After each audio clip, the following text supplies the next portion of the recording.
Ang mayaman kong asawa. Kabanata 371, Antas 5 ng sagradong pamamaraan ng pangangatawan. Pagkatapos sabihin iyon, tumingin ang pavilion master sa direksyong iyon at dahan-daang tumayo. Sa sandaling ito, si Chinyu ay papunta sa Divine Alchemist Pavilion kasama si Old Mysterian. Habang nasa daan, ang espiritual na pakiramdam ni Chinyu ay sumasaklaw sa kanyang paligid, natatakot na may anumang aksidenteng mangyari. Mabagal ang pagtakbo ng sasakyan, at ang mga driver sa kalsada ay madaldal gaya ng dati. Hindi nagtagal, pumasok ang sasakyan sa isang kagubatan. Sa sandaling pumasok sila sa kagubatan, naramdaman ni Chinyu ang isang bakas ng hindi pangkaraniwang panloob na chi. Bagamat nakatago ang panloob na chi na ito, hindi pa rin ito makatakas sa pangunawa ni Chinyu. Hindi maganda. Bahagyang kumunat ang noo ni Chinyu. Hindi niya sinasadyang tumingin kay Old Mysterian at sinabing, "Old Mysterian, pumunta ka mamaya sa Divine Alchemist Pavilion." "Pupunta ako mamaya," sabi ni Old Mysterian sa malalim na boses, "Narito ang mga tao mula sa pamilya yan." Sinabi ni Chinyu na may mapait na ngiti, "Hindi rin ako sigurado, ngunit nararamdaman ko ang hindi pangkaraniwang panloob na chi." Sa sandaling ito, 3 figure ang biglang lumitaw sa harap ng kotse. Dahil sa sobrang biglaan ng hitsura, hindi na nabigyan pa ng panahon ng driver ang pagtapak sa preno. Agad na napasigaw sa takot ang driver. Ngunit biglang huminto ang sasakyan nang makarating sa harap at likod. Ang buong kotse ay biglang sumandal, at ang ulo ng driver ay tumama sa manibela. "Damn it, pagod ka na bang mabuhay?" Galit na galit ang driver. Itinulak niya ang pinto ng sasakyan at lumabas habang nagmumura. "Ayaw na ninyong mabuhay na tatlo, di ba? Kung gusto mong mamatay, huwag kang manakit ng iba, ay." PFFT. Bago natapos ng driver ang kanyang pangungusap, ang kanyang katawan ay nabasag ng palad ni Kiao. Ang ekspresyon ni Chinyu ay agad na naging sobrang lamig. "Older Mysterian, hintayin mo ako sa kotse," sabi ni Chinyu sa malalim na boses. Pagkatapos sabihin iyon, diretsyong lumabas ng kotse si Chinyu. Pinalaki ni Kiao si Chinyu mula ulo hanggang paa at nginisyan, "Chinyu, matagal na kitang hinihintay." Hindi pinansin ni Chinyu ang mga salitang ito. Diretso siyang naglakad papunta sa driver at itinaas ang kamay para takpan ang dibdib niya. Sa kasamaang palad, ang panloob na chi ng driver ay ganap na nawala. Huminga ng malalim si Chinyu at malamig na sinabi, "Taxi driver lang siya, isang inosenteng tao. Bakit mo siya pinatay?" Nagulat ito kay Kiao. Tumingin siya kay Chinyu na may mapaglarong tingin at sinabing, "Bulag lang. Sino ang may pakialam kung ito ay matapakan hanggang mamatay?" Agad na nag-aapoy sa galit ang dibdib ni Chinyu. "Kung ganoon, aso lang kayo ng pamilya yan. Ano ang pinagkaiba?" Walang pakialam si Kiao sa mga salita ni Chinyu. Inilagay niya ang kanyang mga kamay sa likod at walang pakialam na sinabi, "Huwag kang mag-alala. Ipapadala kita para makita siya kaagad." Sa sandaling sinabi niya iyon, biglang nawala ang figure ni Kiao. Ang napakabilis na bilis ay higit pa sa imahinasyon ni Chinyu. Ito ay ilang beses na mas mabilis kaysa kay Cao Shan noon. Bang! Bago pa makapag-react si Chinyu, natatakpan na ng malaking palad ang likod niya. Ang nakakatakot na puwersa ay direktang yumanig kay Chinyu hanggang sa puntong samuka siya ng dugo. Suray-suray siya at bumagsak sa lupa. "Para makuha ang palad ko, hindi masama, walang pakialam," na sabi ni Kiao.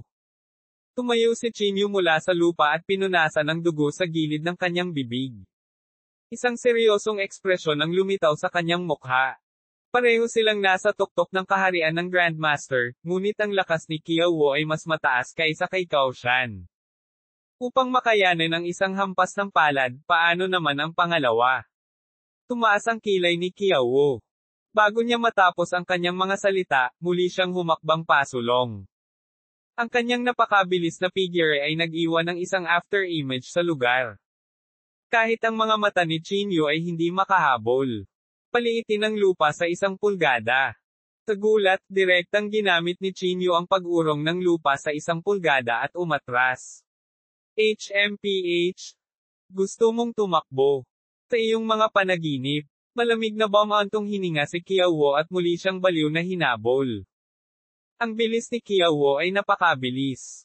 Kahit na ginamit ni Qingyu ang pag-urong ng lupa sa 1 pulgada, ang distansya sa pagitan nilang dalawa ay unti-unting lumiliit. Ang ekspresyon ni Qingyu ay malamig sa yelo. Sumabog ang enerhiya sa buong katawan niya na para bang may niluluto siya. Ganap na simula banal na kamao.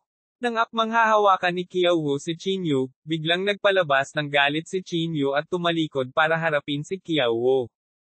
Sa sandaling ito, tila nakita ni Qiao ang araw. Halos hindi na niya maimulat ang mga mata dahil sa liwanag ng 2 bakal na kamao na iyon. Ang nakakakilabot na enerhiya ay gusto pang punitin ang kanyang mukha. Ito ang kapangyarihang sumabog matapos pagsamahin ni Qingyu ang ganap na simula ng sagradong kamao sa kakaibang puwersa sa kanyang katawan. Ito ay 12-dosenang beses na mas malakas kaysa sa isang ordinaryong ganap na simula ng sagradong kamao. Boom! Hindi inaasahan ni Qiao na biglang sasalakayin ni Qingyu. Wala siyang mapagtataguan mula sa suntok na ito, at ang buong katawan niya ay agad na tinamaan ng napakalaking puwersang ito na nakahilig sa kanya. Boom! Mabangis na bumagsak ang katawan ni Qiao mula sa himpapawid. Ang malaking epekto ay lumikha ng isang malaking hukay na ilang metro ang lalim sa lupa. Umakyat ang usok at alikabok, at tila nanginginig ang buong lupa. Tumayo si Qingyu sa hangin at hindi maiwasang mapabuntong hininga. Ang suntok na ito ay naglalaman ng lahat ng kanyang puwersa ng qi, at ang lakas nito ay higit pa sa isang bomba. Ang usok at alikabok ay dahan-daang bumagsak, at si Qiao ay umakyat mula sa malaking hukay. Puno ng dugo ang buong katawan niya, at halos madurog ang kalahati ng katawan niya. Ang malagim na puting buto ay nakalantad sa hangin, mukhang lubhang nakakatakot. Ang mga martial grandmaster ng pamilya yan ay hindi maiwasang matigilan. Walang mag-aakalang magagawa ni Qingyu na pilayin ang kalahati ng katawan ni Qiao sa isang suntok. Hindi pa siya patay. Bahagyang kumunat ang noo ni Qingyu. Kung ito ay isang ordinaryong peak martial grandmaster, malamang na ang suntok na ito ay kumitil sa kanyang buhay. Talagang naglakas loob kang saktan ako. Napuno ng kabaliwan ang mga mata ni Qiao. Para sa kanya, ito ay isang malaking kahihiyan. Ang isang nakakatakot na panloob na qi ay dahan-daang kumalat kung saan si Qiao ang sentro. Biglang lumaki ang buong katawan ni Qiao. Ang kanyang buong katawan ay kumikislap sa liwanag, at ang kanyang hangarin sa pagpatay ay lumakas. Para siyang matayog na bundok, na nagpapahirap sa iba na huminga. Pumunta ka sa impyerno. Sa sumunod na segundo, biglang nanginginig ang mga kamay ni Qiao, at ang isang nakakatakot na kapangyarihan ay agad na namuo sa gitna ng kanyang mga kamao. Ang kapangyarihang ito ay parang tubig ng Yangtze River, na umaagos patungo sa Qingyu na patong-patong. Huli na ang lahat, ngunit nangyari ito sa isang kisap mata. Ang kapangyarihan ay parang mga alon ng tubig, na nagsasalansoy ng patong-patong. Antas ng antas. Sa ilalim ng napakalaking kapangyarihang ito, ang mga nakapaligid na puno ay pinutol sa kalahati, at ang mga bato sa di kalayuan ay nabasag pa at naging pulbos. Level 4 Nanogram Saintly Physics Technique. Si Qingyu ay hindi nang ahas na maging pabaya. Itinaas niya ang kanyang ulo at umungal sa galit. Pinakilos niya ang kanyang buong katawan at pinilit ang sarili na gamitin ang ika-4 na antas ng pamamaraan ng banal na pangangatawan. Sa ilalim ng augmentation ng Level 4 Nanogram Saintly Physics Technique, mas naging matigas ang katawan ni Qingyu. Ang liwanag ay lalong nakakasilaw, at pati ang araw ay tila nawala ng malay. Boom! Paulit-ulit na umuungal si Qingyu. Sabay taas ng 2 kamao niya at sinalubong ito ng ulo. Ito ay isang malaking pagsabog.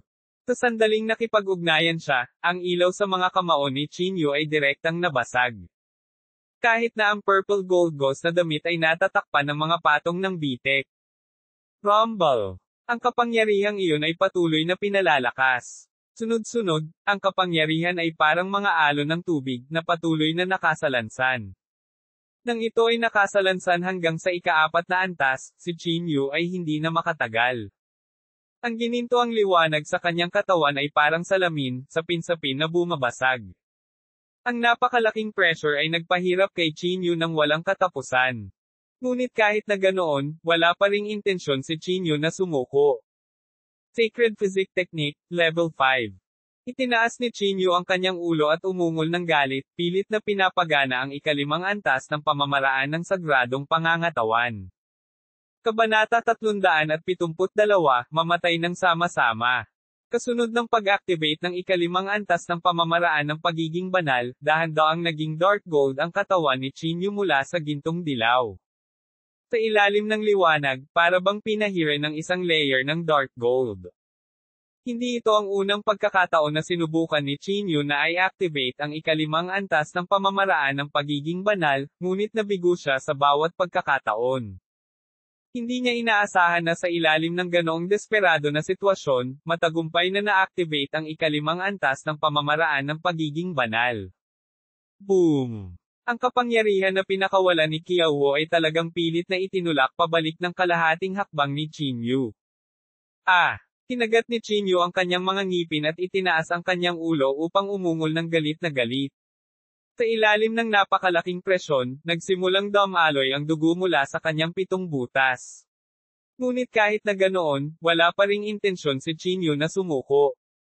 Sa halip, siya ay naging mas malakas at mas malakas habang siya ay lumalaban. Nangako ako kay Rozo, kahit ano pa, kailangan kong protektahan si Old Mysterian well. Galit na umuungal si Chinyu. Ang kanyang lakas ay talagang nadagdagan muli. Si Old Mysterian ang pinakamahalagang tao kay Yan Rozo.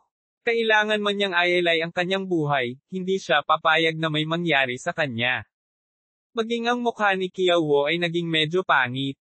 Hindi niya inaasahan na magiging napakahirap makipag-ugnayan sa isang Zhangxi Realm expert. Hindi ko inaasahan na ang isang dalubhasa sa Zhangxi Realm ay pipilitin ako sa ganoong estado. Nanlamig ang mukha ni Qiaowo. Muli niyang pinaikot ang kanyang chi energy, at ang lakas ng isang peak martial grandmaster ay sumabog. Bilang isang martial grandmaster ng pamilya Yan, si Qiaowo ay natural na mayroong hindi mabilang na mga trompeta. Qiaowo, huwag ka nang mag-aksaya ng panahon. Sabay nating patayin. Sa sandaling ito, biglang nagpaalala ang katabi niya.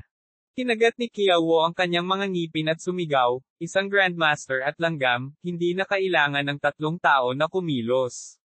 Qiaowo, huwag kalimutan ang mga utos ni Direk Yan. Galit na galit silang dalawa. Nang marinig ang mga salitang ito, bahagyang nagbago ang ekspresyon ni Qiaowo. Kahit hindi siya masaya, nagngangalit pa rin siya at pumayag. Walang ibang sinabi ang dalawa pa. Ang kanilang mga katawan ay nawala sa manipis na hangin.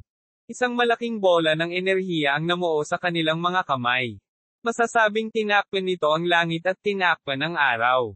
Habang ang enerhiya sa kanilang mga kamay ay itinapon, ang isang malaking pagsabog ay agad na naging sanhi ng isang radius na 10-10 metro upang ma-flatten. Ang eksena ay puno ng pagkawasak. Sa ilalim ng pinagsamang pag-atake ng 3 martial grandmaster, sa wakas ay hindi na nakayanan ni Chinyu. Mabilis na nawala ang liwanag sa kanyang katawan, at bumagsak siya sa lupa kasabay ng malakas na kalabog. Isang malaking bunganga ang nilikha sa lupa. Si Chinyu ay napuno ng dugo at bumagsak sa lupa, hindi na makabangon. Ang ekspresyon ni Qiaowo ay malamig sa yelo. Kinagat niya ang kanyang mga ngipin at malamig na sinabi, no wonder na gusto ni President Yan na patayin natin siya. Hindi dapat iwang buhay ang batang ito, kung hindi, tiyak na magiging sakuna siya sa hinaharap. Ang mga salita ni Qiaowo ay nakatanggap ng pagsang-ayon ng 2 pang tao. Pagkatapos ng lahat, walang sino man ang nakalampas sa napakaraming antas upang labanan. Huminga ng malalim si Qiaowo at dahan-daang naglakad papunta kay Chinyu. Malamig niyang sabi, bagamat talent ka, sayang naman at kailangan mong mamatay dito ngayon. Pagkatapos sabihin iyon, isang sinag ng liwanag ang namuo sa palad ni Qiaowo. Ang naglalagablab na sinag ng liwanag ay dumiretso sa ulo ni Chinyu. Maghintay. Nang malapit na silang kumilos at paalisin si Chinyu, isang binata ang lumabas sa taxi. Dahan-daang naglakad ang binatang ito sa harapan nila habang nasa likod ang mga kamay. Siya ay malinaw na mukhang napakabata, ngunit mayroon siyang hindi maipaliwanag na pakiramdam ng kapanahunan. Sino ka? Kumunat ang noo ni Qiao at nagtanong. Malamig na tiningnan ni Old Mr. Yan si Qiao at sinabing, bumalik ka at sabihin kay Yan Sihay na maaaring ibigay sa kanya ang pamilya Yan. Sabihin sa kanya na huwag nang magkaroon ng anumang ideya tungkol kay Qingyu. Anak, masyadong mayabang ang tono mo. Malamig na sabi ni Qiao. Tinulyapan siya ng matandang Mr. Yan at malamig na sinabi, Qiao, napakahusay mo. Nang marinig ang tumpak na pagtawag ng matandang Mr. Yan sa kanyang pangalan, muling nagbago ang ekspresyon ni Qiao. Sino? Ikaw ba? Maingat na tanong ni Qiao. Pamilya Yan, Yan Yunheng, malamig na sabi ng matandang Mr. Yan. Ang ekspresyon ni Qiao ay lubhang nagbago nang marinig niya ito. Matanda ka na ba Mr. Yan? Malinaw na namatay si Old Mr. Yan, sabi ni Qiao na nakakunot ang noo. Malamig na ngumuso si Yan Yunheng, si Qingyu ang nagligtas sa akin at nagbigay sa akin ng bagong katawan. Kahit na medyo katawa-tawa ito, hindi pa rin naglakas loob si Qiao na kumilos ng padalos-dalos. Pagkatapos ng lahat, si Old Mr. Yan ay namumuno sa Jingdo ng napakaraming taon. Kahit na may isa sa 10,000 pagkakataon, hindi siya nang ahas na makipagsapalaran. Huminga ng malalim si Qiao at ikinulong ang kanyang mga kamay, sinabing, paumanhin, hindi ko makumpirma ang iyong pagkakakilanlan. Tungkol sa bagay na ito, kailangan kong hingin kay President Yan ang kanyang opinyon. Ikinaway ng matandang Mr. Yan ang kanyang kamay, na nagpapahiwatig na siya ay kalmado na. Nagmamadaling kinuha ni Qiao ang kanyang telepono at pumunta sa gilid, tinawagan si Yan Sihay. Sa oras na ito, tinatalakay ni Yan Sihay ang kasal kasama si Han Meng. Matapos makita ang tawag ni Qiao sa telepono, ngumiti si Yan Sihay. Tumawag ang mga tao ko. Dapat ay patay na ang Qingyu na iyon, walang pakialam na sabi ni Yan Sihay. Tumawa si Han Meng at sinabing, nakakalungkot na hayaan siyang mamatay ng ganoon lang. Walang sinabi si Yan Sihay. Pinindot niya ang answer button. Mabilis na nagmula sa kabilang dulo ang boses ni Qiao. President Yan, sinabi lang ng isang binata na siya ang iyong ama, at hiniling niya sa akin na huwag nang istorbohin si Qingyu, maingat na sabi ni Qiao. Nang marinig ito, biglang lumiit ang mga mag-aaral ni Yan Sihay. Talagang nagtagumpay ito. Medyo pangit ang mukha ni Yan Sihay, at may bakas ng takot ang sumilay sa kanyang puso. Matandang Mr. Yan, ang kanyang pag-uugali at anyo ay talagang katulad ng matandang Mr. Yan, patuloy na sinabi ni Qiao. Ano ang dapat nating gawin ngayon? Bago pa makapagsalita si Yan Sihay, ang boses ng matandang Mr. Yan ay nagmula sa kabilang dulo ng telepono, Yan Sihay, sa iyo ang pamilya Yan, ngunit ipinapayo ko sa iyo na huwag maging masyadong extreme. Muling nagbago ang ekspresyon ni Yan Sihay. Tumutulo ang butil ng pawis sa kanyang noo. Ang kanyang tono ay lubos na katulad ng matandang Mr. Yan. Mabilis na umikot ang ulo ni Yan Sihay. Kinagat niya ang kanyang mga ngipin at nagmura, F***8. Walang makakapidyaw sa akin. Kaya naman, malamig na sinabi ni Yan Sihay sa telepono, patay na ang aking ama. Anong muling pagkabuhay? Anong kalokohan? Qiao, inuutusan kitang patayin ang taong ito na nagpanggap na tatay ko. Malamig na sabi ni Yan Sihay. Pagkasabi nito, direktang ibinaba ni Yan Sihay ang telepono. Si Han Meng ay isang matalinong tao. Natural na alam niya kung ano ang iniisip ni Yan Sihay. Sa makatuwid, binigyan ni Han Meng ng thumbs up si Yan Sihay at sinabing, Mr. Siyan ay talagang mabilis at mapagpasyahan. Siya ay isang taong walang lason. Malamig na sinulyapan ni Yan Sihay si Han Meng at sinabing, dapat siyang mamatay sa pagtawag sa akin ng ama. Naiintindihan mo ba? Oo. Tama si President Yan. Nagmamadaling ngumiti si Han Meng. Sa kabila, hinawakan ni Qiao ang kanyang telepono at tumalikod para maglakad pabalik sa gilid ng matandang Mr. Yan. Hindi alam ni Old Mr. Yan kung ano ang sinasabi ni Yan Sihay. Bagamat alam niyang walang awa si Yan Sihay, hindi niya inaasahan na mababaliw si Yan Sihay. Maaari ka nang umalis, malamig na sabi ng matandang Mr. Yan. Huminga ng malalim si Qiao at Ninishan, sinabi ng ating presidente yan na peke ka lang. Matagal nang namatay si Old Mister yan. Ano? Nag-iba ang ekspresyon ng matandang Mister yan.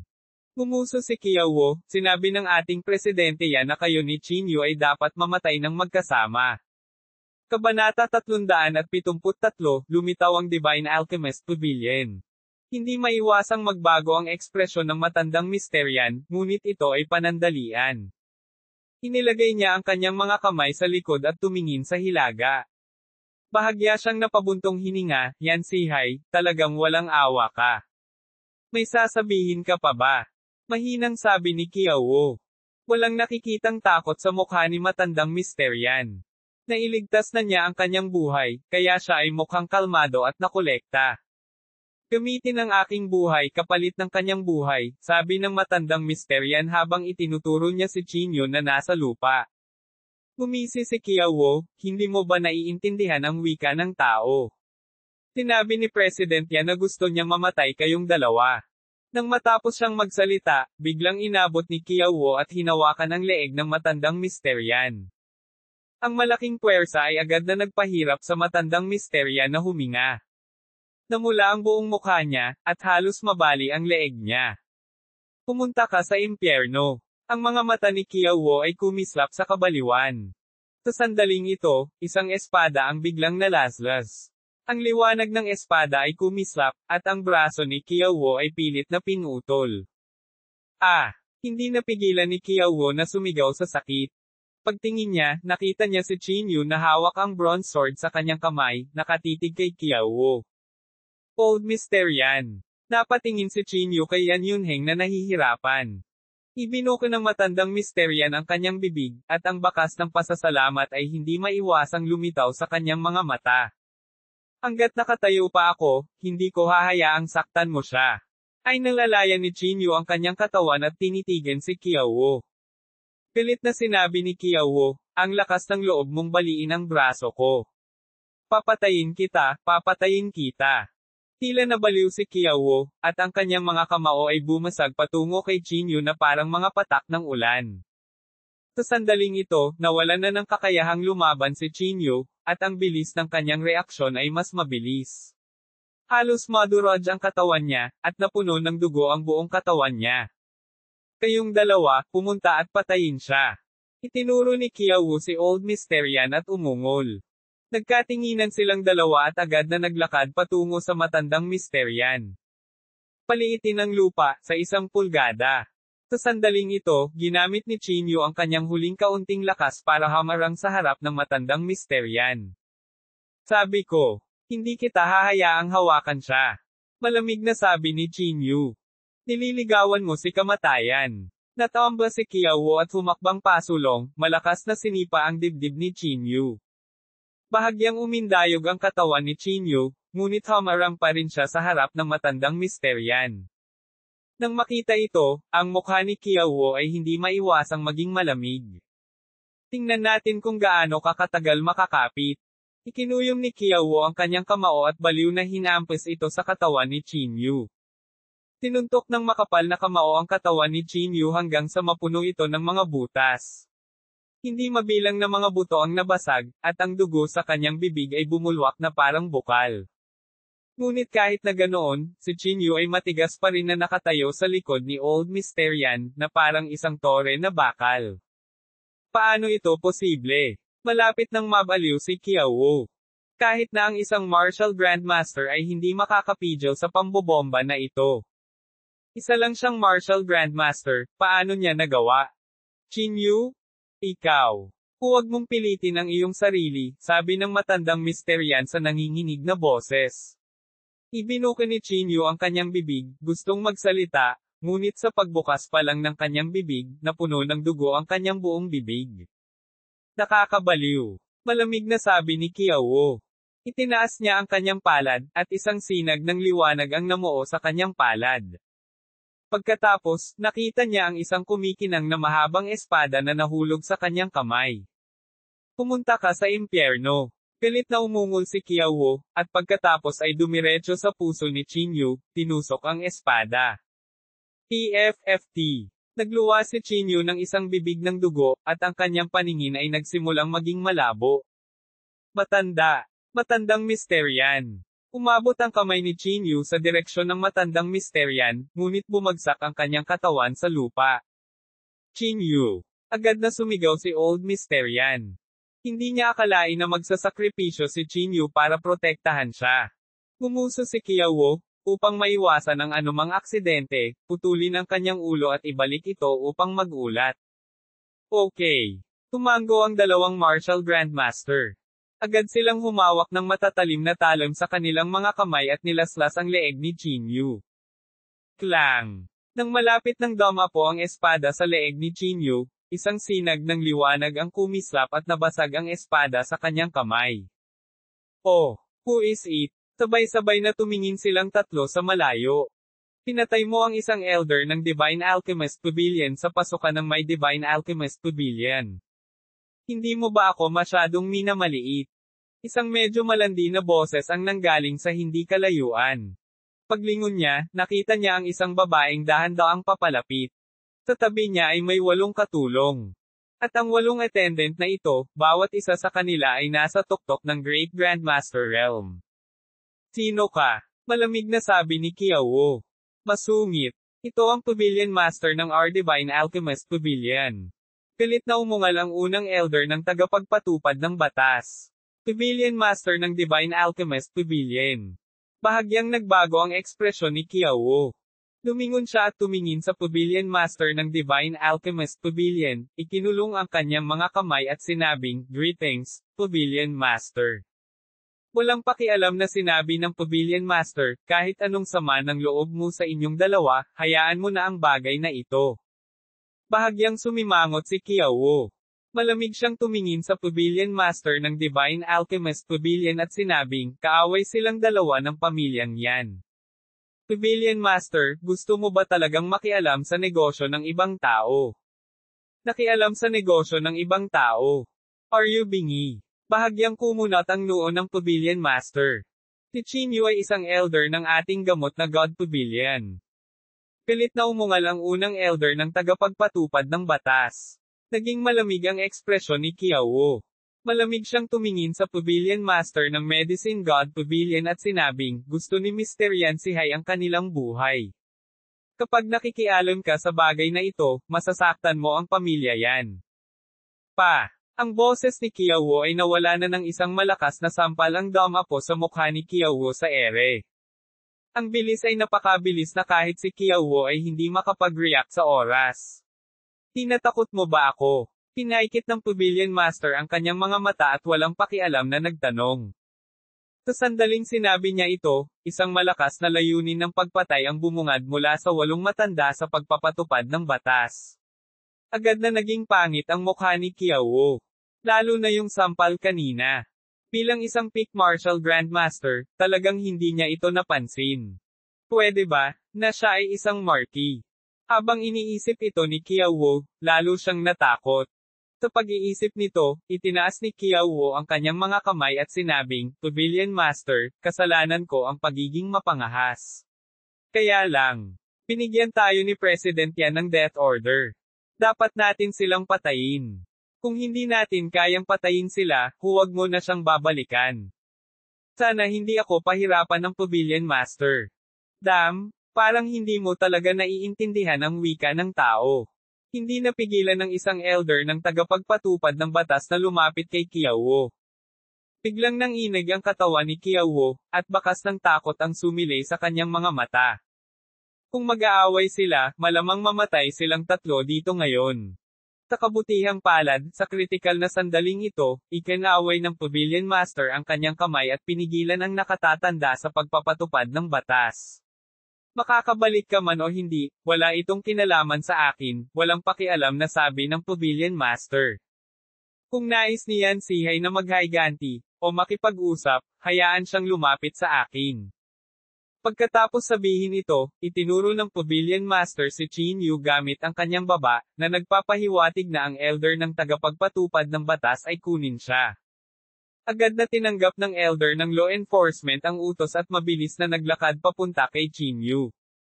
Pavilion Master, hindi mo madadala si Chinyu.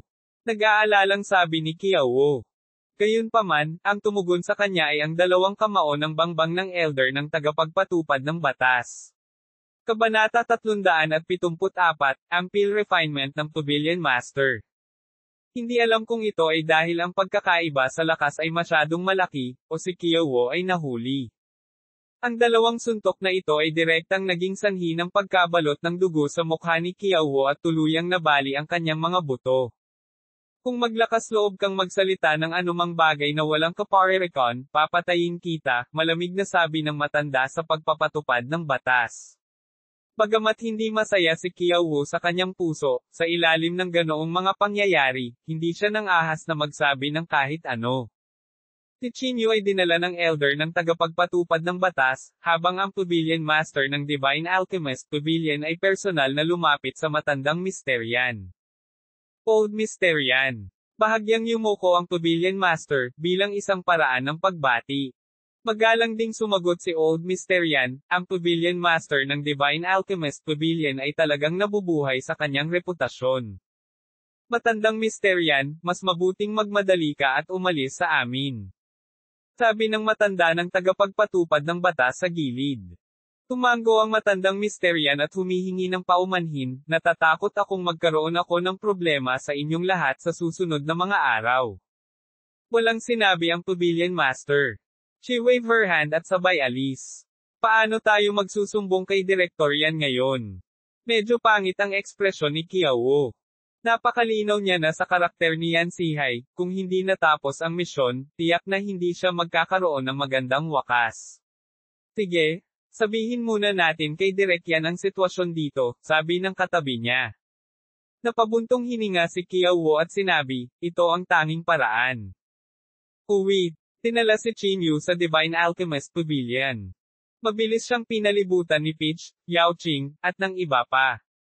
Pavilion Master, si Mr. Chin ba? Ayos ba siya? Ang mukha ni Yao Qing ay namutla sa takot. Hindi pa niya nakita si Chinyu na dumanas ng ganoon kalubha na pinsala. Walang sinabi ang Divine Alchemist Pavilion Master. Itinaas niya ang kanyang malajade na kamay at inilagay ito sa dibdib ni Chinyu. Pagkaraan ng ilang sandali, nilinggan niya ang ikalimang elder at sinabing, pumunta ka sa bodega at kunin ang mga halamang gamot para sa akin. Dahil doon, ikinaway ng Pavilion Master ang kanyang kamay at iniwan ang mga pangalan ng ilang halamang gamot sa papel pati na rin ang kinakailangang bilang ng mga taon. Ang fifth elder ay hindi nang ahas na mag-aksaya ng anumang oras. Mabilis siyang tumalikod at tumakbo sa bodega. Makalipas ang halos 10 minuto, bumalik ang ikalimang matanda sa tirahan ng matanda dala ang mga halamang gamot. Pavilion Master, narito ang hiniling mong mga halamang gamot, magalang na sabi ng ikalimang elder. Walang sinabi ang Pavilion Master. Sa isang pag-iisip, isang kaldero na may inukit na phoenix dito ay dumapo sa harap ng lahat. Sa sandaling lumitaw ang kaldero, ang buong silid ay nakaramdam ng kakaibang panloob na chi. Ang panloob na chi na ito ay tila nagmula sa sinaunang panahon, na nagiging sanhi ng mga tao na magkaroon ng pagnanasa na sambahin ito. Pavilion Master, siya ba ay personal na mag-aayos ng tableta? Tila may nag-react. Talaga, aayusin ng Pavilion Master ang tableta ng personal. Sa sandaling sinabi ang mga salitang ito, ang buong lugar ay biglang nagkagulo. Ang mga tao mula sa Divine Alchemist Pavilion ay agad na dumating sa pasukan ng tirahan ng Elder, gustong makita ang eksena ng Pavilion Master na personal na nipino ang tableta. Inihagis ng Pavilion Master ang lahat ng uri ng halamang gamot sa peel furnace. Pagkatapos, pinitik niya ang kanyang palad at isang lilang apoy ang dumapo sa kanyang palad. Lilang espiritual na apoy. Ito ay isang lilang espiritual na apoy.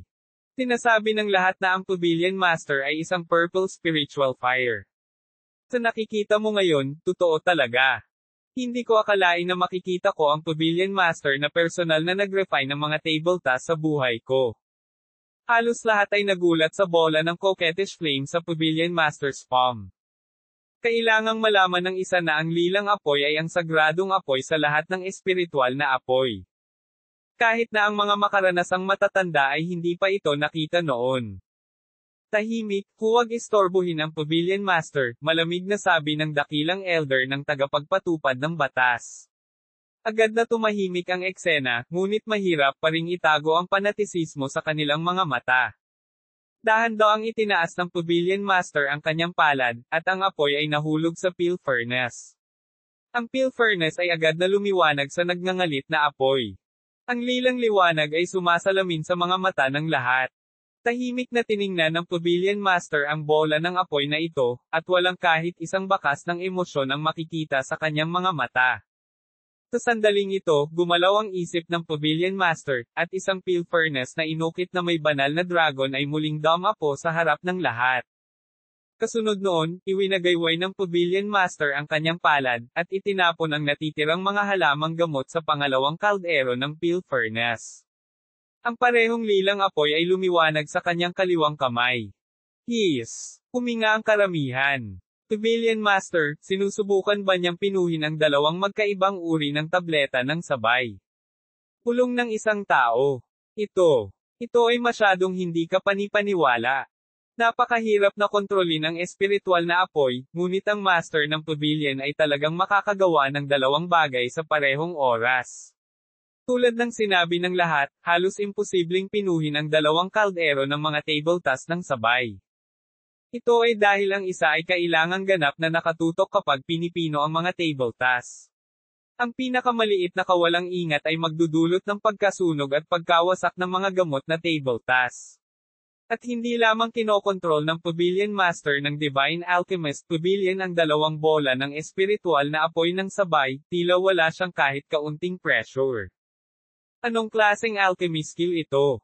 At anong uri ng estado ng pag-iisip ito? Ang flames ay nasunog ng husto sa loob ng peel furnace. Sa loob lamang ng kalahating oras o higit pa, ang mga ulap ng tableta ay namuo sa kalangitan. Hualala! Sa susunod na segundo, sunod-sunod na tableta na parang sumasabog na sitaw ang bumulwak mula sa furnace ng tableta. Bahagyang iwinagayway ng Pavilion Master ang kanyang kamay, at lahat ng mga tabletas ay nahulog sa kanyang palad. Sa isang sulyap, mayroong hindi bababa sa 12 ng mga Earth Grade peel sa kamay ng Pavilion Master. Ito ay sadyang hindi narinig.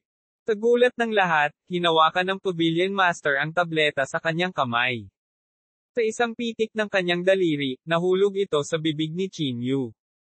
Ang saglit na inubos ni Chinyu ang tableta, ang kanyang panloob na chi ay unti-unting naging matatag. Pakainin mo siya isang beses bawat oras. Ibinigay ng Pavilion Master ang natitirang tableta kay Peach. Si Peach, na noon pa man ay ipinagmamalaki, ngayon ay puno ng paggalang. Kinuha niya ang tableta gamit ang dalawang kamay, yumuko at sinabing, pakitiyak, Pavilion Master. Hindi na nagsalita pa ang Pavilion Master. Lumingon siya upang tumingin kay Old Mysterian, bahagyang yumuko at sinabi, Older Mysterian, pwede ba akong makipag-usap sa iyo? Magalang ding sumagot si Old Mysterian, sige. Umalis silang dalawa sa tirahan ng matanda sa ilalim ng nagbabantay na mga mata ng karamihan. Ang mga tao sa paligid ay hindi pa rin nakaka-recover sa kanilang pagkagulat.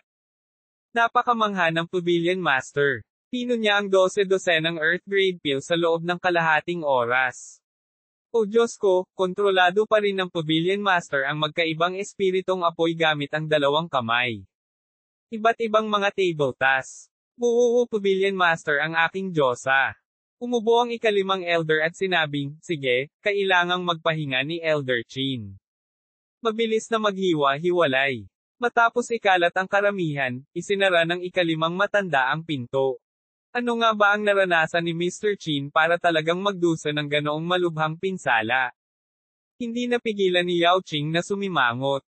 Dahan daw ang sinabi ng ikalimang elder, siguro ang pamilyang yan. Yan family. Ang pamilyang yan ng Jingdo. Si Yao Ching ay agad na namutla sa takot. Hindi ba mag-asawa sina Mr. Chin at Miss Yan? Paano ito nangyari? Tinulyapan ni Tao Zi si Yao Ching at medyo nandidiri sinabi, ninakaw ni Chinyu ang katawan ng matandang Mysterian. Matagal na itong kumalat sa paligid. Natatakot ako na ikaw lang ang hindi nakakaalam. Ninakaw ang katawan ni Old Mysterian. What on earth is going on? Napatulala si Yao Ching. Naiinip na sinabi ni Peaches, imbestigahan mo ito. Uwit, tumayo si Kiawo sa kagubatan at saglit na ginamo ang kanyang sugat. Hinawakan niya ang kanyang telepono at tinawagan si Yan Sihay, bahagyang nanginginig. Mabilis na sinagot ang tawag. Malamig na tanong ni Yan Sihay, ibalik ang ulo ni Chinyu. Bahagyang nagbago ang ekspresyon ni Kiawo.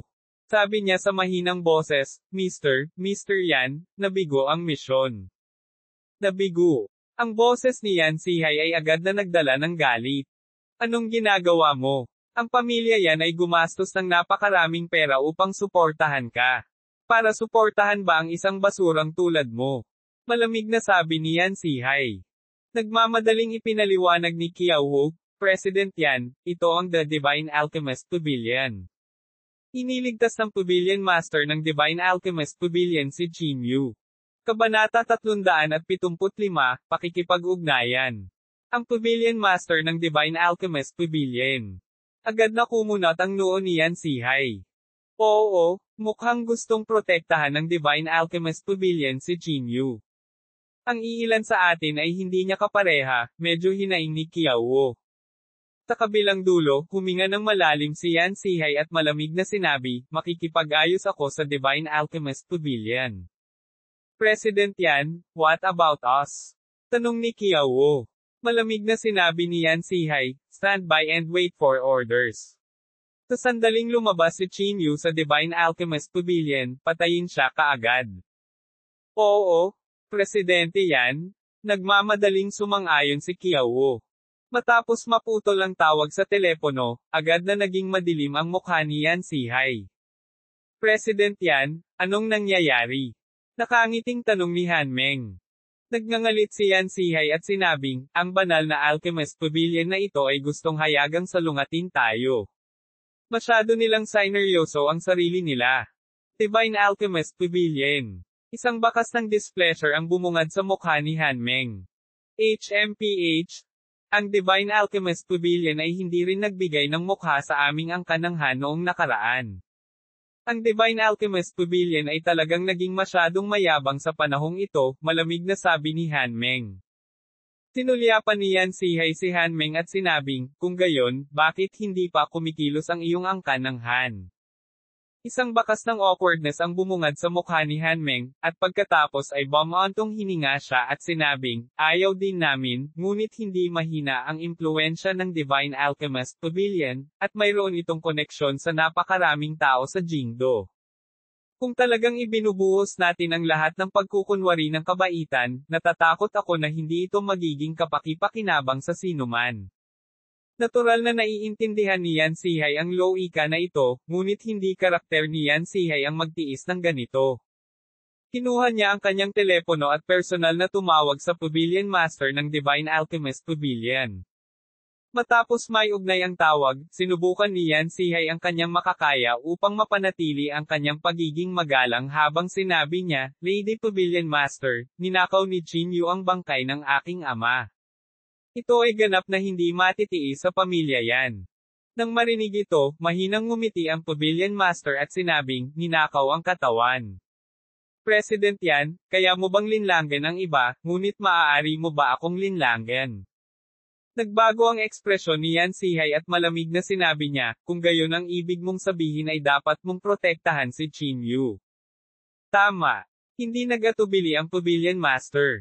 Hanggat mananatili siya sa Divine Alchemist Pavilion, tiyak na paprotektahan ko siya. Huminga ng malalim si Yan Sihay at sinabing, mabuti, mabuti. Sana hindi mo pagsisihan ang desisyon mo ngayon. Dapat mong malaman na ang Divine Alchemist Pavilion ay hindi mapapalitan. Pagkasabi nito, direktang ibinaba ni Yan Sihay ang telepono. Sa sobrang galit niya ay nanginginig ang kanyang dibdib at namumula ang kanyang mukha. Ang Divine Alchemist Pavilion na ito ay hindi nagbibigay sa akin ng anumang mukha. Akala mo ba walang makakapagpagaling sa kanya? Galit na sabi ni Yan Sihay. Sumimangot si Han Meng at sinabing, Director Yan, hindi magandang ideya na iwaksi ang lahat ng pagkukunwari ng cordiality sa Divine Alchemist Pavilion dahil kay Chinyu. Malamig na sumagot si Yan Sihay at sinabing, kung maglakas loob siyang ilabas ang lahat ng pagkukunwari ng kabaitan, bakit hindi ako maglalakas loob? Hindi kaya mas mababa ang pamilya nating yan sa Divine Alchemist Pavilion. Natahimik sandali si Hanmeng at sinabing, Director Yan, ang Divine Alchemist Pavilion ay napakahalaga sa martial world. Kung handa silang bumangon, baka hindi ito makayanan ng ating dalawang pamilya. Natahimik din si Yan Sihay. Ang mga salita ni Hanmeng ay hindi walang dahilan. Para sa mga mandirigma, gaano man sila kalakas, sila ay tatanda at mamamatay sa sakit. Ang kakayahang makuha ang pangako ng Divine Alchemist Pavilion ay katumbas ng pagkakaroon ng dagdag na buhay. Ito rin ang dahilan kung bakit ang Divine Alchemist Pavilion ay nang-ahas na maging matigas ang ulo. Mayroon akong ideya. Sa sandaling ito, biglang sinabi ni Hanmeng. Tumingin si Yan Sihay kay Hanmeng at sinenyasan siyang magpatuloy. Walang pakialam na sinabi ni Hanmeng, hanggat umalis si Qin Yu sa Divine Alchemist Pavilion, itataas lang natin ang ating mga kamay para patayin siya. May point ba ang pagsasabi ng ganyang kalokohan? Kung mananatili si Qin Yu sa pavilion ng Divine Alchemist para sa natitirang bahagi ng kanyang buhay, huwag mong sabihin sa akin na kailangan kong hintayin siya sa natitirang bahagi ng kanyang buhay. Galit na sabi ni Yan Sihay. Tinapik ni Hanmeng ang balikat ni Yan Sihay at sinabing, President Yan, huwag kang mabalisa. Ang salungatan sa pagitan ni Qin Yu at ng pamilya Yan ay nagmula kay Yan Rozo. Dahil mas gugustuhin niyang saktan ang pamilya Yan at Han para sa kapakanan ni Yan Rozo, sapat na upang patunayan ang kahalagahan ni Yan Rozo sa kanyang puso. Hanggat ilalabas natin ang balita ng kasal ni Yan Rozo at ng aking anak na si Han Wei, sa tingin mo ba matitiis ito ni Qin Yu? Ang mga salita ni Hanmeng ay agad na nagpaalala kay Yan Sihay. Tinapik niya ang kanyang ulo at pinuri, magandang ideya, magandang ideya. Hindi ako naniniwala na makikita ni Qin Yu ang kanyang minamahal na magpakasal sa iba. Uwi, sa Medicine God Pavilion, sa gusali ng Pavilion Master. Ang Pavilion Master at Old Mysterian ay nakaupo sa tapat ng isa't isa. Isang pot ng tsaa ang inilagay sa harap nila. Matandang Mysterian, 30 taon na ang nakalipas mula noong huli tayong magkita, tama ba? Sabi ng Pavilion Master na may mahinang ngiti. Bumantong hininga ang matandang Mysterian at sinabing, oo, 30 taon na ang lumipas sa isang kisap mata. Napakabata mo pa, at ako ay naging isang tao sa bingit ng kamatayan. Sa puntong ito, hindi mapigilan ng matandang Mysterian na mapangiti. Walang pakialam na sinabi ng Pavilion Master, lahat ay may kanya-kanyang kapalaran. Ang kasalukuyang business empire ng pamilya Yan ay hindi isang bagay na maiinggit ko. Business empire. Umiling ang matandang Mysterian. Noong bata pa ako, naisip ko na ang pagkakaroon ng pera ay magbibigay sa akin ng lahat. Gayunpaman, nang ako ay nasa bingit ng kamatayan, natanto ko na ang pera ay walang iba kundi walang kabuluhan. Ito ay walang kahulugan. Seryoso ka? Pabirong sabi ng Pavilion Master. Tumango ang matandang Mysterian at sinabing, para sa akin ngayon, ganyan talaga. Ngumiti ang Pavilion Master at hindi na itinuloy ang paksang ito. Pag-usapan natin ang batang iyon, Qin Yu. Nagbuhos ang Pavilion Master ng isang tasa ng tsaa para kay Old Mysterian. Sa pagbanggit kay Qin Yu, isang bakas ng pagkakasala ay hindi maiwasang lumitaw sa mukha ng matandang Mysterian. Bumantong hininga siya at sinabing, para sabihin sa iyo ang totoo, palagi akong may makasariling motibo kay Qin Yu. Ang dahilan kung bakit ko itinayo si Qin Yu at ang aking apo ay para protektahan ang aming pamilyang Yan. Sa iyong mga mata, ang Qin Yu ay isang piraso lamang ng chess, tama ba? Tanong ng Pavilion Master na may malabong ngiti. Hindi naman ito itinanggi ni Old Mysterian at humigop na lang ng tsaa. Ngunit sa batang iyon, tinatrato kanya bilang isang elder. Bahagyang napabuntong hininga ang Pavilion Master. Bumantong hininga ang matandang Mysterian at sinabing, dahil dumating na ang mga bagay-bagay, hindi ko na alam kung ano ang gagawin. Ang pag-unlad ng mga bagay ay matagal nang lumampas sa aking mga inaasahan. Marahil, ang pagkawasak ng pamilya Yan ay nakatadhana. Iba ang pananaw ng Pavilion Master dito. Tumayo siya at sinabing, ang katawan ni Chinyu ay naglalaman ng hindi maisip na enerhiya. Marahil para sa kanya, ang walang kapantay na pamilyang yan sa iyong paningin ay simula pa lamang. Kung maibibigay sa iyo ng kanyang ama ang panimulang punto ng pamilya yan, maibibigay sa iyo ni Chinyu ang pagpapatuloy ng pamilya yan. Pagkasabi nito, hindi na nagsalita pa ang pavilion master at tumalikod na para umalis sa pavilion. Matagal na nakaupo doon ang matandang misterya nang walang sabi-sabi. Pagkaraan ng mahabang panahon, bahagyang bumantong hininga ang matandang misteryan at sinabing, sana nga. Uwi, nakahiga si Chinyu sa kama, walang malay. Bawat oras, pinapakain ng mga peach si Chinyu ng isang tableta na personal na pinino ng pavilion master. Sa loob ng 3 buong araw, dahan-daang gumaling ang katawan ni Chinyu sa bilis na nakikita ng mata. Ang espada na tumusok sa dibdib ni Chinyu ay wala pang kalahating milimetro ang layo mula sa kanyang puso. Ang kaunting paglihis ay nagligtas sa buhay ni Chinyu. Sa tanghali sa ika-4 na araw. Pagkatapos pakainin ni Peaches si Chinyu ng huling tableta, sa wakas ay binuksan ni Chinyu ang kanyang mga mata ng dahan-dahan. Nahihirapan siyang bumangon mula sa kama at sumimangot, nasaan ito? Ang pavilion ng Divine Alchemist, Chinyu, muntik ka nang mamatay, nilaibot ni Peaches ang kanyang mga mata. Mabilis na umupo si Chinyu mula sa kama at nag-aalalang sinabi, nasaan ang matandang misteryan? Huwag kang mag-alala, ayos lang siya. Mas mabuti pang alagaan mo ang sarili mo. Pinaikot ni Peach ang mga mata. Sa sandaling ito, ang pinto ng tirahan ng matanda ay nagmamadaling bumukas. Bago siya dumating, ang boses ni Yao Qing ay nanggaling sa labas. Nako, engaged na sina Miss Yan at Han Wei. Nagmamadaling sigaw ni Yao Qing. Kabanata 376, naniniwala kami sa iyo, ngunit paano ka? Sabi ni Yao Qing habang tumatakbo. Nang tumakbo siya sa pinto, napagtanto niyang gising na si Chinyu. Dali-dali niyang tinakpan ang kanyang bibig at hindi namamalayang itinago ang telepono sa kanyang likuran. Sa kasamaang palad, narinig na ni Chinyu ang mga salitang ito. Malamig niyang tiningnan si Yao Qing at sinabing, sino ang engaged sa kanino? Walang tao. Nagmamadaling iwinagayway ni Yao Qing ang kanyang kamay. Dalhin ang telepono, malamig na sabi ni Chinyu. Umubo si Yao Qing at iniba ang paksa, iyan. Mr. Qin, gising ka na. Ipaghahanda kita ng makakain. Dalhin ang telepono. Sigaw ni Chinyu. Alam ni Yao Qing na hindi na niya maitatago ang bagay na iyon, kaya't maibibigay na lang niya kay Chinyu ang telepono. Pagkatapos kunin ni Chinyu ang telepono, nagmamadali siyang tumingin sa screen. Mayroong isang piraso ng balita sa screen. Ang kasal ng siglo. Ang engagement ceremony sa pagitan ng Han family at ng Yan family.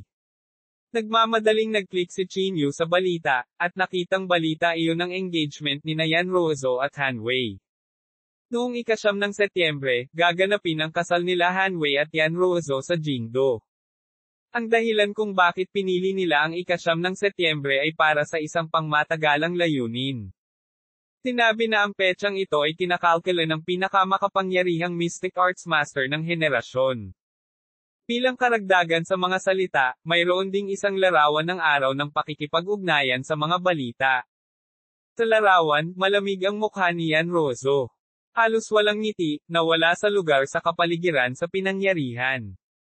Tiningnan ni Chinyu ang balita at kinuyam ng mahigpit ang kanyang mga kamao. Bumangon siya sa kama at tumalikod para umalis. Chinyu? Saan ka pupunta? Nag-aalalang tanong ni Peach. Malamig na sinabi ni Chinyu, sa pamilya yan. Aalisin ko si Rozo. Ginoo. Chin, hindi ka ba mamamatay? Nag-aalala ring sabi ni Yao Qing. Kinagat ni Chinyu ang kanyang mga ngipin at sinabing, paano kung mamamatay na ako? Kailangan ko bang panoorin si Rozo na magpakasal sa iba gamit ang sarili kong mga mata? Hindi ka makakapunta. Niyakap ng mahigpit ni Yao Qing ang baywang ni Chinyu. Get lost? Malamig na sabi ni Chinyu. Hindi natinag si Yao Qing, desperadong niyakap si Chinyu. Sinabi ko sa iyong magwala ka. Biglang sumabog ang katawan ni Chinyu na may matinding panloob na chi. Sa ilalim ng panloob na chi na ito, direktang pinalipad si Yao Qing. Sa oras na ito, nakatayo rin ang mga Peach sa harap ni Chinyu. Huminga siya ng malalim at sinabing, Chinyu, alam kong galit at malungkot ka ngayon, ngunit ngayong nakapunta ka na sa Jingdo, wala na itong saysay at itataya mo pa ang iyong buhay. Gayunpaman, paano makikinig si Chinyu sa lahat ng ito? Malamig siyang tumingin sa mga Peach at sinabing, ayokong manakit ng mga babae, pero kung pipilitin mong pigilan ako, hindi ako magpapakita ng awa. Then kill me. Napapikit si Peaches na may determinadong ekspresyon. Kinagat ni Chinyu ang kanyang mga ngipin at umungal, pinilit mo ako. Gusto mo na bang mamatay? Hindi ka ba magkakaroon ng pagkakataon kung mamatay ka? Sa sandaling ito, biglang pumasok ang Pavilion Master mula sa labas ng pinto. Dahan-dahan niyang itinaas ang kanyang kamay, at isang malumanay at mapagmataas na puwersa ang nagpakulong kay Chinyu sa mismong lugar. Pavilion Master. Medyo pangit ang ekspresyon ni Chinyu.